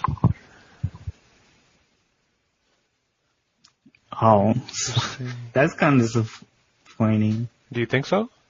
I mean, because the cover looks intriguing. It does. And it makes you, I don't know, you have to guess what the interior art might look like. I don't know. You're right. I like that it's so simplistic, and then the shadows reveal like some type of like engravings in the ground. Yeah. It seems serpent-like. Right. Yeah, I love it. I'm into the whole occult thing, esotericism. So again, this is me. Am I the only one in this room? No, I'm interested in books of magic because I read the character in Justice League Dark, and I think he's pretty interesting. Okay. He just wasn't in that book for that long, so that's why I don't know much about him. Okay, I'm scrolling through. We have two more. We have The Dreaming, which will follow the Sandman supporting characters, Lucian, Raven, and then Lucifer, which I guess we both just saw that in Books of Magic. That one says, it says Lucian the Librarian, Matthew the Raven. Yeah. But that's exactly what it said in the Books of Magic, which is weird. Oh. Yeah. Yeah, it says Lucifer there too. Oh, it says the Walters will write Lucifer. I think, yeah, they put Lucifer there. I don't know why. But yeah, I'm definitely interested in this universe that they're building, man. This is 2 thumbs up for me. I'm really interested in a Lucifer book because I like the TV series, and it seems like synopsis somewhere else. It looks like this comic book is following more of the TV show because they said that he meets a cop, which there is a cop in the TV series, but it's a female. But in the comic book version, it'll be a male. Ooh. I don't know if that's Lucifer is bisexual, and I don't know if they're gonna give him a gay relationship in the comic book. Yeah, that would be different. This will show a different demographic, like a different perspective, I guess. That would be good. You know why? Because we don't see like strong homosexual men. Maybe we don't. I haven't seen that in a comic book. Yeah, Midnighters and Apollo is like the only ones, I think. Where are they from? I've never heard of those. They're from DC or Wildstorm, if you wanna be more. Have you not read The Authority by Warren? No, I haven't, and I really want to read Wildstorm too. The thing about The Authority is when it came out, it kind of was revolutionary. It was one of the first books. It was released like in the late 90s. One of the first books that did widescreen comics, like widescreen summer blockbuster like destruction and action. Nowadays it's more common, so I don't know if it still has the same impact. But what I've read from that, I've read like first, I think 4 issues of Warren Ellis's run, and then whatever Mark Miller and Frank Quitely did later on. I did like, but I don't know if it still has the same impact. Anyway, 2 characters there, Midnighter and Apollo, and they're lovers. And they're both very masculine characters. Yeah, which is interesting. And Apollo is basically Superman, right? Yeah, and like Midnight is like a Batman character. Exactly. Wow. But he kills, which is I guess different. And Apollo doesn't kill, so it's like they both have different belief systems, but yet they stick together. And the thing about Midnighter, he's very interesting. He kind of he has his power. His power is basic. He's very well trained in martial arts and things like that. But his power is that he can run through, like, I guess hundreds, if not thousands, of scenarios in his head of what his opponent will do, and he'll anticipate anything you do and basically counter. That sounds... it's like a taskmaster. You know what that is, though? That's taking the Batman concept to an absolute extreme. You know how Batman's always prepared? Mm-hmm. That's like taking that to the absolute extreme. This guy's always prepared. That kind of reminds me of Karnak, even though Karnak goes through algorithms. But that's who it kind of reminded me of when you just said that. Oh, okay. Yeah. I thought Karnak was like he could see the flaw in everything. Yeah, he sees a flaw in everyone. Yeah, but apparently it's not a superpower. It's just he was trained so well that like he sees the algorithms. That's what I've read at the very least. Okay. I think it was like that at first, and then they changed it that it was his power. Okay. Because I noticed they do make it seem like it's his power now. And in the Inhumans TV series, they did that too. Yeah, because I was watching, like, I saw a little clip of Karnak. I think he might be, I love his concept so much that he might be, like, my top 3 people now, just conceptually. And, like, he had, like, math equations floating in the air, and he was analyzing. Yeah, that was really interesting. I liked that. I like how they display that, because I was kind of afraid how they would display that before the TV show came out. But I like what they did. Someone from the stream, my boy Tie-Dye, said, like, Shatterpoint from Mace Windu. I don't know if anyone's well-versed in the Star Wars lore at all. So what is he? No, I really don't know who Shatterpoint is. Sorry. Huh. So, Okay. wait, Shatterpoint from Mace Windu? Yeah. So Mace Windu is the character, right? Sam Jackson? I'm not sure. Mace Windu. Oh, I see. It's a novel. It's Shatterpoint is a novel. That's why I don't know about it. I never read any of the science fiction novel by Matthew Stover set in the Star Wars universe. George Lucas wrote the prologue to the novel. Its main character is Jedi Master Mace Windu. So what is this a reference to? I guess to the powers. I see. I guess so Shatterpoint is a science fiction set in the Star Universe. George Lucas wrote the Mace Windu used a form called Shatterpoint, and this is what he's telling me. So is that the same thing that, like, he's able to see all outcomes or try to, predict what's going to happen, I guess? What it says here is that Shatterpoint was a force ability that can be used to sense the significance of an event. When the shuttle Tidurium landed on the Sanctuary Moon, Darth Sidious sent someone on board that was Shatterpoint and would have a great role in the course of fate. I'm not sure I understand it fully. Mm-hmm. That's what it says. And sense the significance. So maybe it is the same, I guess. Yeah, he's telling me that he can see the weakness to anything. So that's cool. Okay. I guess that this is a concept that's been explored a couple times. Huh. All right. I'll check it out. I don't like the Mace Windu book that came out from Marvel. That one was Marvel just tweeted something. Did we already know who the creative team will be for the new Fantastic Four book? The only one is Dan Slott. Yes. Okay. Writing. Yes. That's so about it. I don't know who the art is. I'm gonna post this here. For anyone go to Marvel, see it. They're really milking it. I linked to the tweet. It's basically this 1 minute video that shows you the cover at the very end. So you guys can just skip to the last few seconds. It's a cover by Sad Ribic, your boy, Prophet. Yeah. But the actual art by Sarah Pichelli, who's good. I like her, but and it's of course written by Dan Slott, and it's an August release. Fantastic Four. Yeah, I've heard about things about it. And they're gonna have apparently I read that Valeria Richards and Franklin Richards are gonna be aged a bit, like teenagers. Oh, really? I love that. Yes. Yeah, they're actually teenagers now. But they did that. Like Franklin Richards in the 90s they pulled a Cable with him where Nathan Baseman Summers. They took him to the future, aged him, then brought him back, and then made him a kid again. I've read that. I actually read that one. Yeah, I thought that was pretty interesting. I liked that.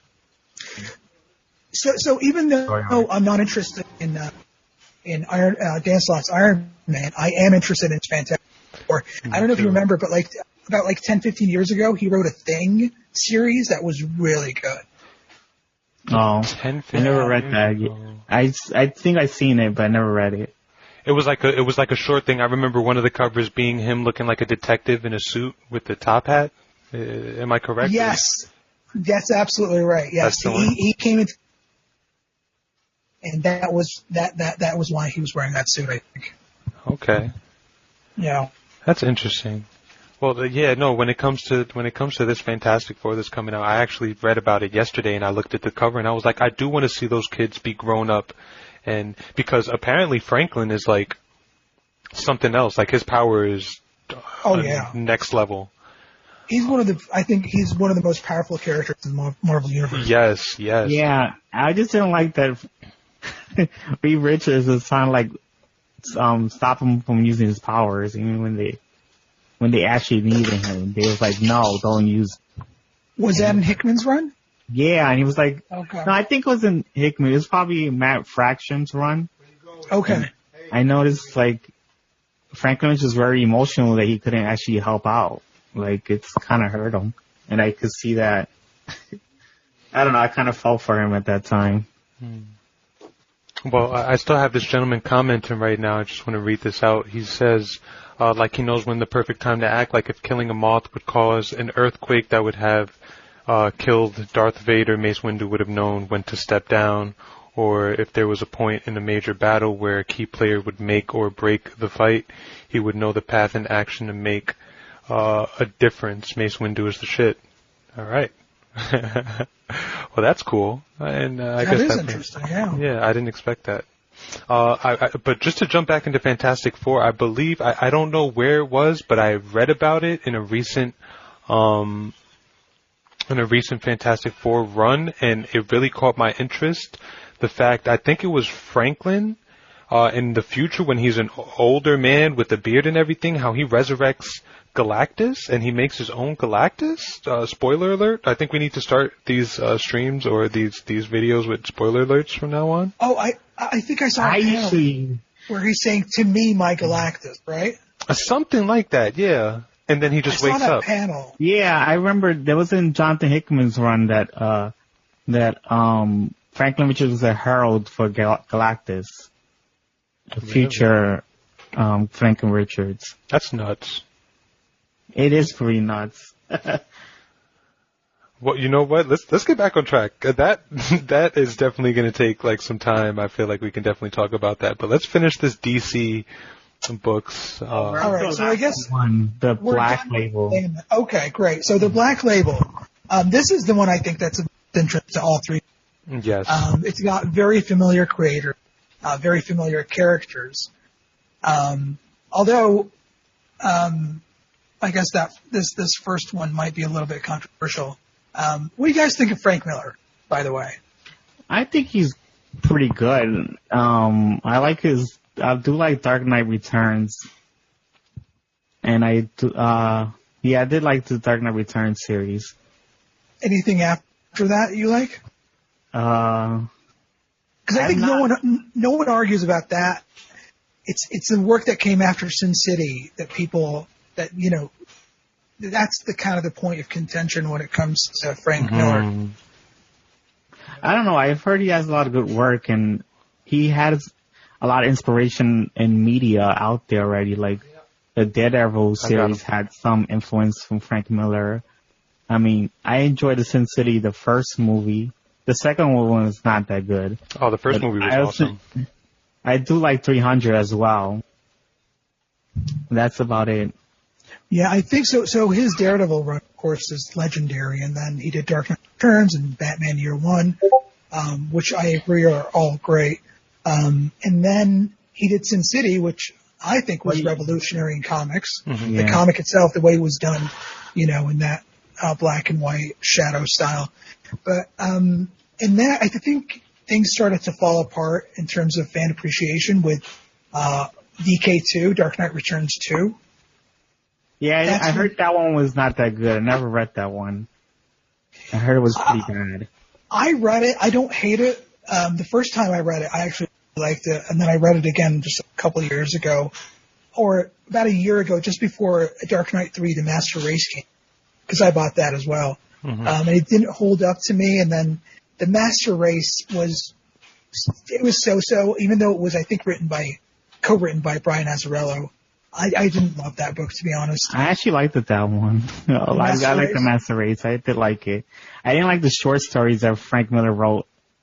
Like, there's the main story, and then they have the short stories afterwards, which the short stories kind of sucked.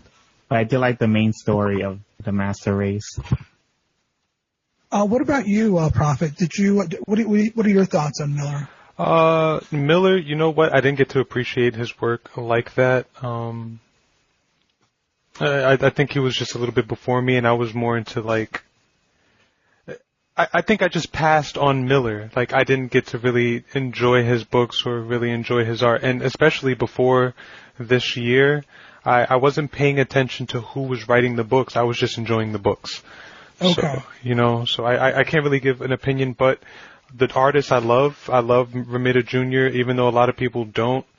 I like him a lot. I like him in Kick-Ass. I loved Kick-Ass. I loved his run with Hudlin on the Black Panther. That was one of my favorites. I know there's other titles that I'm missing, but I'm a fan. That was my favorite artist, period. I like them in Superman, too, for the New 52. A lot of people With don't like Jeff the New Johns. 52 Superman. A lot of people don't like his... I liked it. I didn't think there was anything wrong with it. So how are they approaching the Superman story? So what it says here basically is it's a groundbreaking definitive treatment of Superman's... So just to backtrack a little bit, this is DC's black labeling. What this is essentially is this imprint allows creators to do what they want without any risk or fear of stepping on anyone's toes in terms of continuity, because the main books are the main books. They're not affected by this. Someone dies in these books. If the origin has changed, it doesn't affect the actual continuity. Kind of like in Elseworlds, kind of like Dark Knight Returns, actually, in a lot of ways. So this first one is Superman. Sorry, do you want to say something? No, we didn't say anything. He always... I remember the last podcast, no one actually said anything, and you thought someone said something. You're like, what? It's funny, but it's okay. You're getting paranoid on us, E. But go ahead. So it's a groundbreaking definitive treatment of Superman's classic origin story. And this story details new revelations, reframed the Man of Steel famous milestones from Kal-El's frantic exile from Krypton to Clark Kent's childhood in Kansas, to his inevitable rise to become the most powerful. So basically it's a retelling of Superman's arc. Here's another retelling of Superman, which I'm getting tired of, honestly. I'm wondering, because it's Frank Miller, he can go one of two options with this. He can go his edgy way that he's been doing, or he can try to do the mass appeal way, which people want to see him tone down for. I'm interested in seeing how he'll approach it, but I'm also seeing... I don't like the clean Superman. I never liked clean Superman. I want to see him with some blemishes. So to see a little something different, like if he's exiled from Krypton, let's say that there's a backstory where he does something bad in Krypton and he doesn't leave on the best, on the best graces, that would be cool to see. I think that Frank Miller can definitely bring something new to the table, possibly. So I'm excited for it. Personally. Now, so you take that to mean a literal exile. He's actually banished from Krypton, as opposed to. So you take it as a complete that aspect of his art. I think if they're going that far back to go to his exile from his childhood growing up, I think it's just going to be a whole brand new thing. I think Miller's going to try to bring his own little narrative to it. I would again. His inevitable rise to become the most powerful superhero, or most powerful and inspiring superhero. Yes, I think it's like a positive thing again. Well, maybe there's some retribution or some like rebirth type thing to where he learned his mistakes. I don't know. This is all speculation, but again, I just want to see Superman with some blemishes, with some war scars. I don't want to see him clean. I really don't. We've seen enough of that previous. Right. Just my opinion. But what about you guys? I just hope it's pretty good, and I'm glad Frank Miller's not drawing the book, because he's so old that he can't draw as good as he used to. So it's like I gotta disagree with that. I don't think it's that he's so old. I mean, you see art up until their 80s and 90s drawing just as well as they, in decades prior to that. I think what he's doing is a conscious choice. So I think his development as an artist style. Oh, because I didn't like the Dark Knight Returns. Yeah, the backups. I didn't like it either. I agree. They were terrible. I think it's crap as well. I just think it's a conscious decision to and draw like that. I read the first issue of Xerxes, and it was terrible. And I'm like, I love his art back then. It looks amazing, but like now it's I guess I don't know if his hands are not, they can't draw as good as they used to. I don't think that's it. I honestly think it's a decision on it to draw in that way. As part of his development, it feels like this is how he wants to draw things. He's like the edgy old dude he's like the John McAfee of comic books. No, the style doesn't look the same as the old style. I prefer his old style. I mean, he has to develop it. If his style looks now as it did years ago, then honestly, he's a failed artist. Because if you look at any of these people you look at their, art 5 years apart, and you will definitely see development and changes. I agree that I'm not a fan of this stuff. I would kill for him doing a Batman or Superman in the same style that he did Sin City. That would that's fine. I agree with that. Do you think that it's telling that he's not doing the artwork for this, or? No, is this John Romita Jr.? I don't think he's doing the artwork for that. No, I'm saying, do you think it's telling that he decided not to do artwork? Yeah, for that one, but he's doing artwork for Xerxes, and that's coming out right now. It was out already, and the artwork didn't really capture me like that. It looked... it didn't capture me either. I heard that it was good, though. Just throwing that out. No, I didn't like it, but that's okay. I am interested in this book.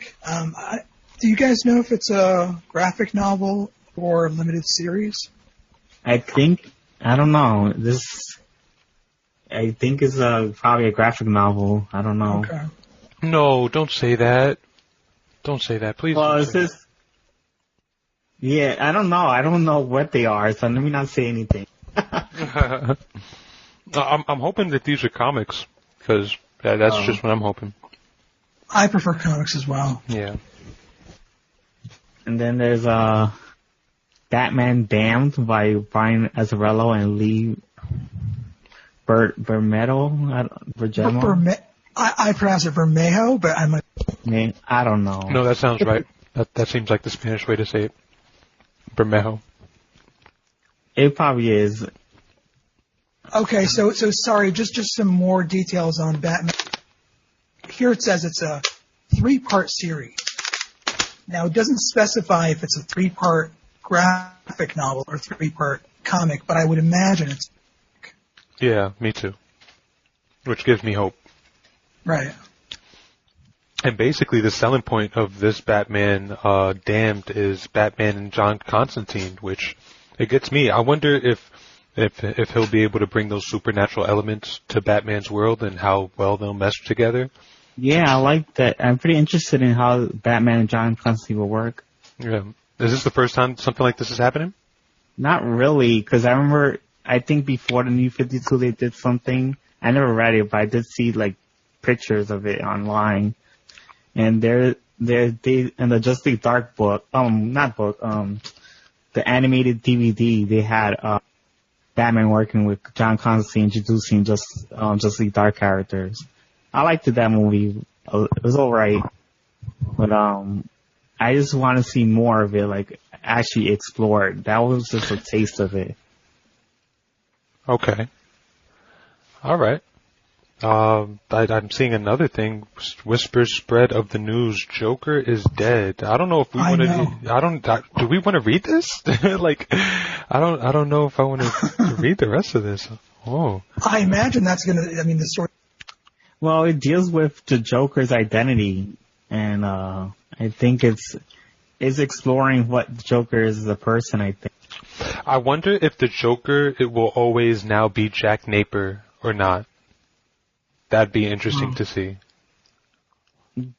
Joker's always different things. I'm not sure if he has a clean cut actual persona. But I'm saying in the White Knight, when he's not the Joker, when he's back to being sane, his real name is Jack Napier, and I don't know if there's been like another name that's been attributed to him being sane, but it'd be cool to see Jack Napier come back or something like that.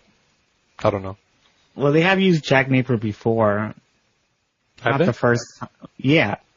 Excuse me. Yeah, White Knight is not the first one. They just took it from the I guess the main comic book. The main comic books. That used to be his secret identity before in the early 80s and 90s.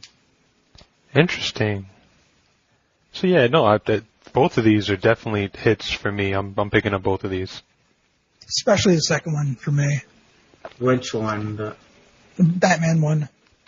Yeah, I like that one too. That's interesting. I'm more between the two of those, Batman and Superman. I'm more interested in the Superman one. It has potential. I'm more interested in the Batman one for me. Yeah. Right. I'm just not interested in another retelling of Superman's origin. I just get tired of just. I think I don't pay too much attention to him, so to hear something that's not the standard, you're saved, now be our Jesus, like, you know, it'd be refreshing for me, but, you know. Have you read Kingdom Come? No, I haven't. I haven't read that either. That's a good book. I mean, it's a DC comic, but I mean, it's a DC universe. Got a lot of characters, but it's kind of a Superman centric. That is a really good book. Both of you should probably read it. It's got beautiful art by Alex Ross, fully painted, of course, and the story is really, really. Okay. I love the artwork for it. That like old school shading, really, really detailed. Yeah, that artist is pretty good. I like his art. Wait, are you talking about Kingdom Come? Yeah. No, I mean, yeah, I like that. I like that one. I'm talking about. Oh, I got that one is not old school. That one's fully painted Alex Ross art. That makes sense. It does look like a painted piece, comic cover. Yeah, I was talking about Lee Berham art. His art is great for me. I got mixed up. Sorry. No, I agree. I like his art as well. Yeah. The cover doesn't tell me enough about his art, but it does look promising. I like the background details. You can check on Google. You'll probably see something. Is there something we're not seeing? I kind of feel like there's something we're missing in the cover, like a silhouette or something. Or is the negative space? Does it form anything? Is there a body in there? No, it's just gargoyle statues and that. Yeah, but if you look at it from far away, look at the the actual details and then the negative space of the shadows. Can you see anything in there? I kind of feel like we're missing something. Maybe. All I see is a building, gargoyles, and Batman just jumping off the cliff. I don't know. No, I mean, if you squint your eyes and think of anything that's not black, think of it as white. Does the shape emerge? Yeah, I'm trying to catch what you're saying. If I look at the artistic details, Batman's facing the same direction as the gargoyles. Right. His cape is different. You don't see his arms. It's like they're wings, which gives him kind of a supernatural feel. And I'm not sure if the black on the right is the ground or more of the top. You get what I'm saying?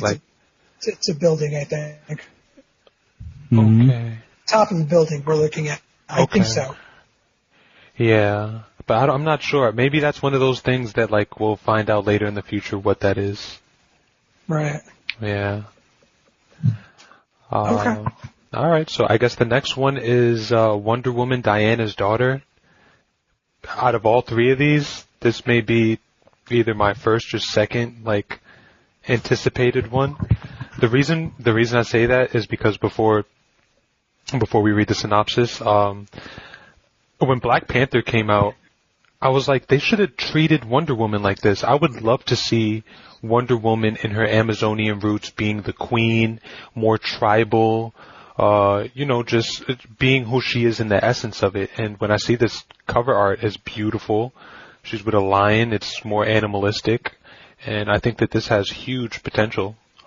So just to clarify, that cover belongs to the book Wonder Woman Historia, not the Rucka book. Oh. Oh. Yeah. Okay. Oh, damn. Yeah, that's right, because it actually says Kelly Sudonic on the right. Oh, okay. All right, so I got those mixed up. Apologies. So I guess Wonder Woman Historia is the one I'm really, really anticipating. Now, do you guys think Phil Jimenez? I like his art, but it's very comic book. I like his art. It's beautiful. But it doesn't look like this, though. Do you think? It's different. Go ahead. If he's doing the whole book like this, I mean, I'm sold. Yep. If this is his artwork, I would like a different art style. I wouldn't mind that. Is he going to do the whole art book like that? I mean, if he has the time to. You can't really tell. I mean, if he has the time to, that would be great. But to put that much detail, I mean, just look at that damn art cover. It's beautiful. To see every page like that. The skirt has like sparkles. I don't know if you see it. Yeah, I see it. That would be amazing. But I maybe they're not holding any expenses for this DC Black Label stuff. So hopefully we see it. I would love to. But I guess we're skipping over Diana's daughter. I'll read that one really quick. It's been 20 years since the world stopped looking to the skies for hope, help, and inspiration. Now the world keeps its eyes down, and the powers that have risen have every intention of keeping things that way. Amongst the scattered, broken resistance, a young woman seeks to reclaim what has been forgotten, and on the way will learn the truth about herself, her heritage, and her destiny. I'm interested. Yeah. I wish we had an art cover for it. Yeah. Or an artist. Yeah. Yeah. I have mixed feelings about Greg Rucka. I don't know. I like some books and I don't like some books. I guess I don't know what to think of him. I feel like this is some type of social commentary. You know, how like we're always looking down at our phones now, and you know, the powers that be wanted to be like that to dumb down society. So we may see. It seems that way if I'm reading it. So we may get some like wake up America type things. Right. I think that's interesting. Yeah. So so far I don't think we've had a miss on this Black Label. Yeah, I think it's interesting. I like the Historia one because I really like Kelly Sudonic when she wrote Captain Marvel. So I think she can do well with Wonder Woman. All right, so it's Wonder Woman Historia, the Amazon. A Homeric epic of the lost history of the Amazons and Queen Hippolyta's rise to, featuring monsters and myths. This 3-book saga. Okay, so it seems like most of these, if not all of them, are going to be multi-issue and not. So that's good. Mm-hmm. So this 3-book saga spans history from the creation of the Amazons to the moment Steve Trevor washes up on the shores of Paradise Island, changing our world forever. This is very interesting. Absolutely. I've been really interested in seeing that. Once I saw the art cover, I was like, yes. So I just hope sounds like another origin story with Wonder Woman. But go ahead. But have we seen her like in an Amazon? Like, all right, if you guys have read the Hudlin Black Panther series, have you guys read like the first 2 issues of that? No, I never read that. I have. But I can't remember it, to be honest. I remember, like, first issue was a lot of fighting in tall grass. Yeah. Right? And it was T'Chaka, correct? It started with T'Chaka, flashback or something. No, actually, it starts off the beginning with, like, a tribe trying to, like, break into Wakanda, and, like, Wakanda has these, like, cat teeth traps that, like, they penetrate them, and then, just like in the movie, you see that Siri's making her way to go try to initiate herself to be the Black Panther, but some masked man comes in and beats the person that's supposed to be Black Panther, and then you realize that it's T'Challa. So I think it plays out kind of like the movie. Did the movie do that? I'm not remembering right now. I don't remember that. But I got lost trying to capture all that information. So well, that's I'll talk about it maybe next time when I probably listen to a podcast myself. Okay. Well, yeah, that's how the Hudlin series was. But I loved it because, like, you see utopias, you see metropolises, but you rarely see, the Amazon and, the essence of it. Have we seen Wonder Woman? We've probably seen her in the Amazon, but maybe not to this extent. Well, Brian, I mean, speaking of Brian Azzarello. Yeah, that's what I was going to talk about, Brian Azzarello. His New 52 book. I think, Stephen, was it Cliff Chang? He did the... yeah, it was Cliff Chang, and yeah, I liked that series because it was like the first time that deal with Greek mythology lore, and it was very Amazon heavy, and it was more of a Greek mythology Wonder Woman book to me, and that's why I liked it so much more than the new Greg Rucka Wonder Woman series that was going on for Rebirth. I didn't like it at all. To date, that Brian Azzarello run is the only Wonder Woman book I've ever read. Interesting. And I like it a lot. It's a lot of fun. I'm not saying the others were bad. I'm just saying that I didn't read a lot of Wonder Woman books, but that one is good. Sorry. Yeah. No, I just realized because now that I mentioned Greg Rucka, I guess my brain wasn't really working that well, but I don't think I'll be that interested in Wonder Woman's Diana's daughter because I really don't like how Greg Rucka writes Wonder Woman, I think. Can I quickly say something? You told me to look at Lee Bermejo's work. Jesus Christ. Wow, this guy's really good. Yeah, he's got an almost painted style, almost like a lot of ink. Yeah, it's really nice. Yeah, it's really nice. You don't really see art like this. Well, I don't really see anything to this detail much. So, I mean, it's really gritty. I like it. It is. But I'm it sorry. It clearly takes a long time. Obviously, but yeah, I just wanted to throw that in. I apologize. Continue, guys. I think we're on the other history of DC Universe. John Ridley. So what's the story on this one? This kind of caught my interest. So this says it's a literary series. Does that mean? Wait, you kind of broke up at the end over there. Yeah. Hello? So I'm just saying, I'm just wondering if this is a comic or not. Literary. It's more of I think it's more of I heard it's like a documentary kind of thing, it's like so like with accompanying art, but not an actual comic.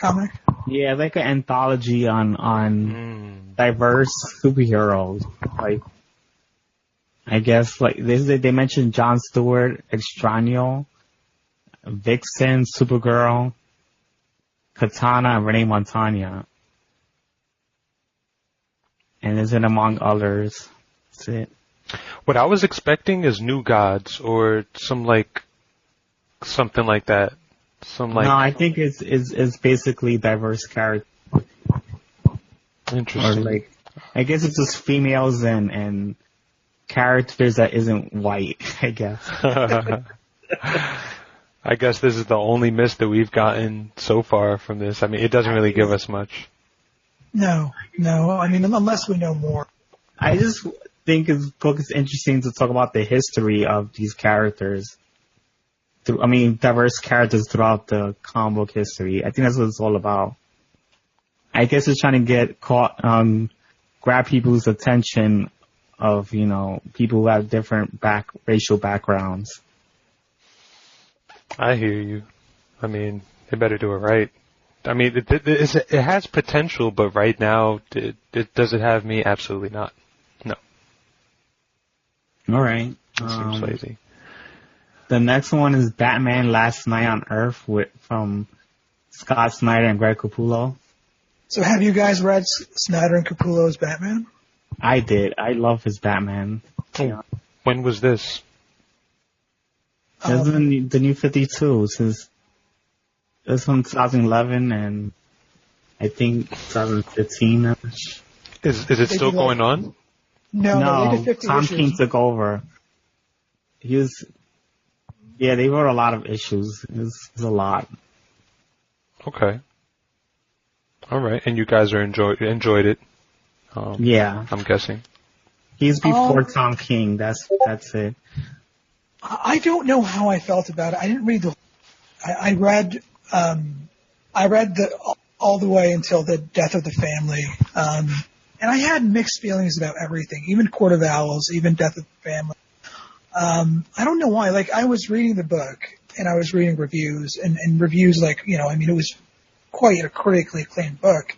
People loved it, and I love the art as by Greg Capullo. Danny Mickey, is that the guy who did the inks? I guess so. I didn't follow the ink. Overall, the artwork is really, really good. But I don't know why. It never really grabbed me. And Snyder did, I think his first Batman work was pre-New 52. He did a run on Detective Comics. He did the storyline called Black Mirror. I think it was Black Mirror, yeah. Again, critically acclaimed. I myself didn't really thought it was okay. And so for me, it was my feelings are mixed on his run. I am interested in this just from the title, Last Night on Earth. I haven't read if either of you want to do the honors. I'll do the honors. Batman wakes up in a desert. He doesn't know what year it is or how the Joker's head is alive in a jar beside him. Wow! But in the beginning of a quest, unlike anything the Dark Knight has undertaken before, in this strange future, villains are triumphant and society has liberated itself from burden of ethical codes, fighting to survive while in the search of answers. Bruce Wayne uncovers the truth about his role in his new world and begins the last Batman story ever told. Yeah, I'm sold. It sounds really good. Hell yeah! I'm really interested in this because I really like Scott Snyder. I'm one of those people that actually love Scott Snyder's run for Batman, and I read every single issue of it. And the only one I didn't like was the All-Star Batman. That's when Scott Snyder started running out of ideas, and that book only lasted 14 issues, so I don't think it sold pretty well. But that's why I'm really interested in his Justice League run. I really like his writing, and I don't know. And he did tease the future often in the Batman books, and I would like to see that explored finally. Yeah, I think I'm excited for this one too. I mean, just you could have stopped at Joker's head is alive in a jar. Oh. See, Oh, go ahead. I'm sorry. No. What I was gonna say is I always try to view something. I'm definitely over analytical to a fault, but like with things like that, I look at it as a psychological aspect, and that seems like some type of duality for Batman to be running around with his arch nemesis' head. I'm guessing he's not just going to throw it in a river somewhere. He's going to run around with it and try to figure out something, and whatever dialogue that the two are going to have to where he can actually sit there and have a dialogue, and it's necessary for him to have a dialogue with the Joker's head. I think it's going to explore different mental realms that we haven't really seen yet. And we already know that like Batman and Joker are two sides of the same coin. Like they complete each other in a lot of ways. So that's definitely something awesome, and I think that's something that they had in mind when they did this. So I'm interested. Like I would say Batman is absolutely the absolute adult, whereas the Joker is the absolute child, like taken to an absolute extreme. Wow. That's an interesting way to look at it. Yeah, I don't know why I just thought of that, but it kind of makes sense. Yeah, it does, actually. Even though I don't want to look at the Joker as a child, I definitely get what you're going for there. I mean, the thing, I know Scott Snyder does too many stories of Joker, and maybe he needs, I don't know if he needs to, I'm interested in this one, though. I just kind of like, maybe stop, can you just write about somebody else besides the Joker? But this one gets me intriguing, I don't know. Okay. All right. Is that it for the DC books? I think that's it for the new label, for the new imprints, yeah. Oh. Yeah. That's about it for the imprints.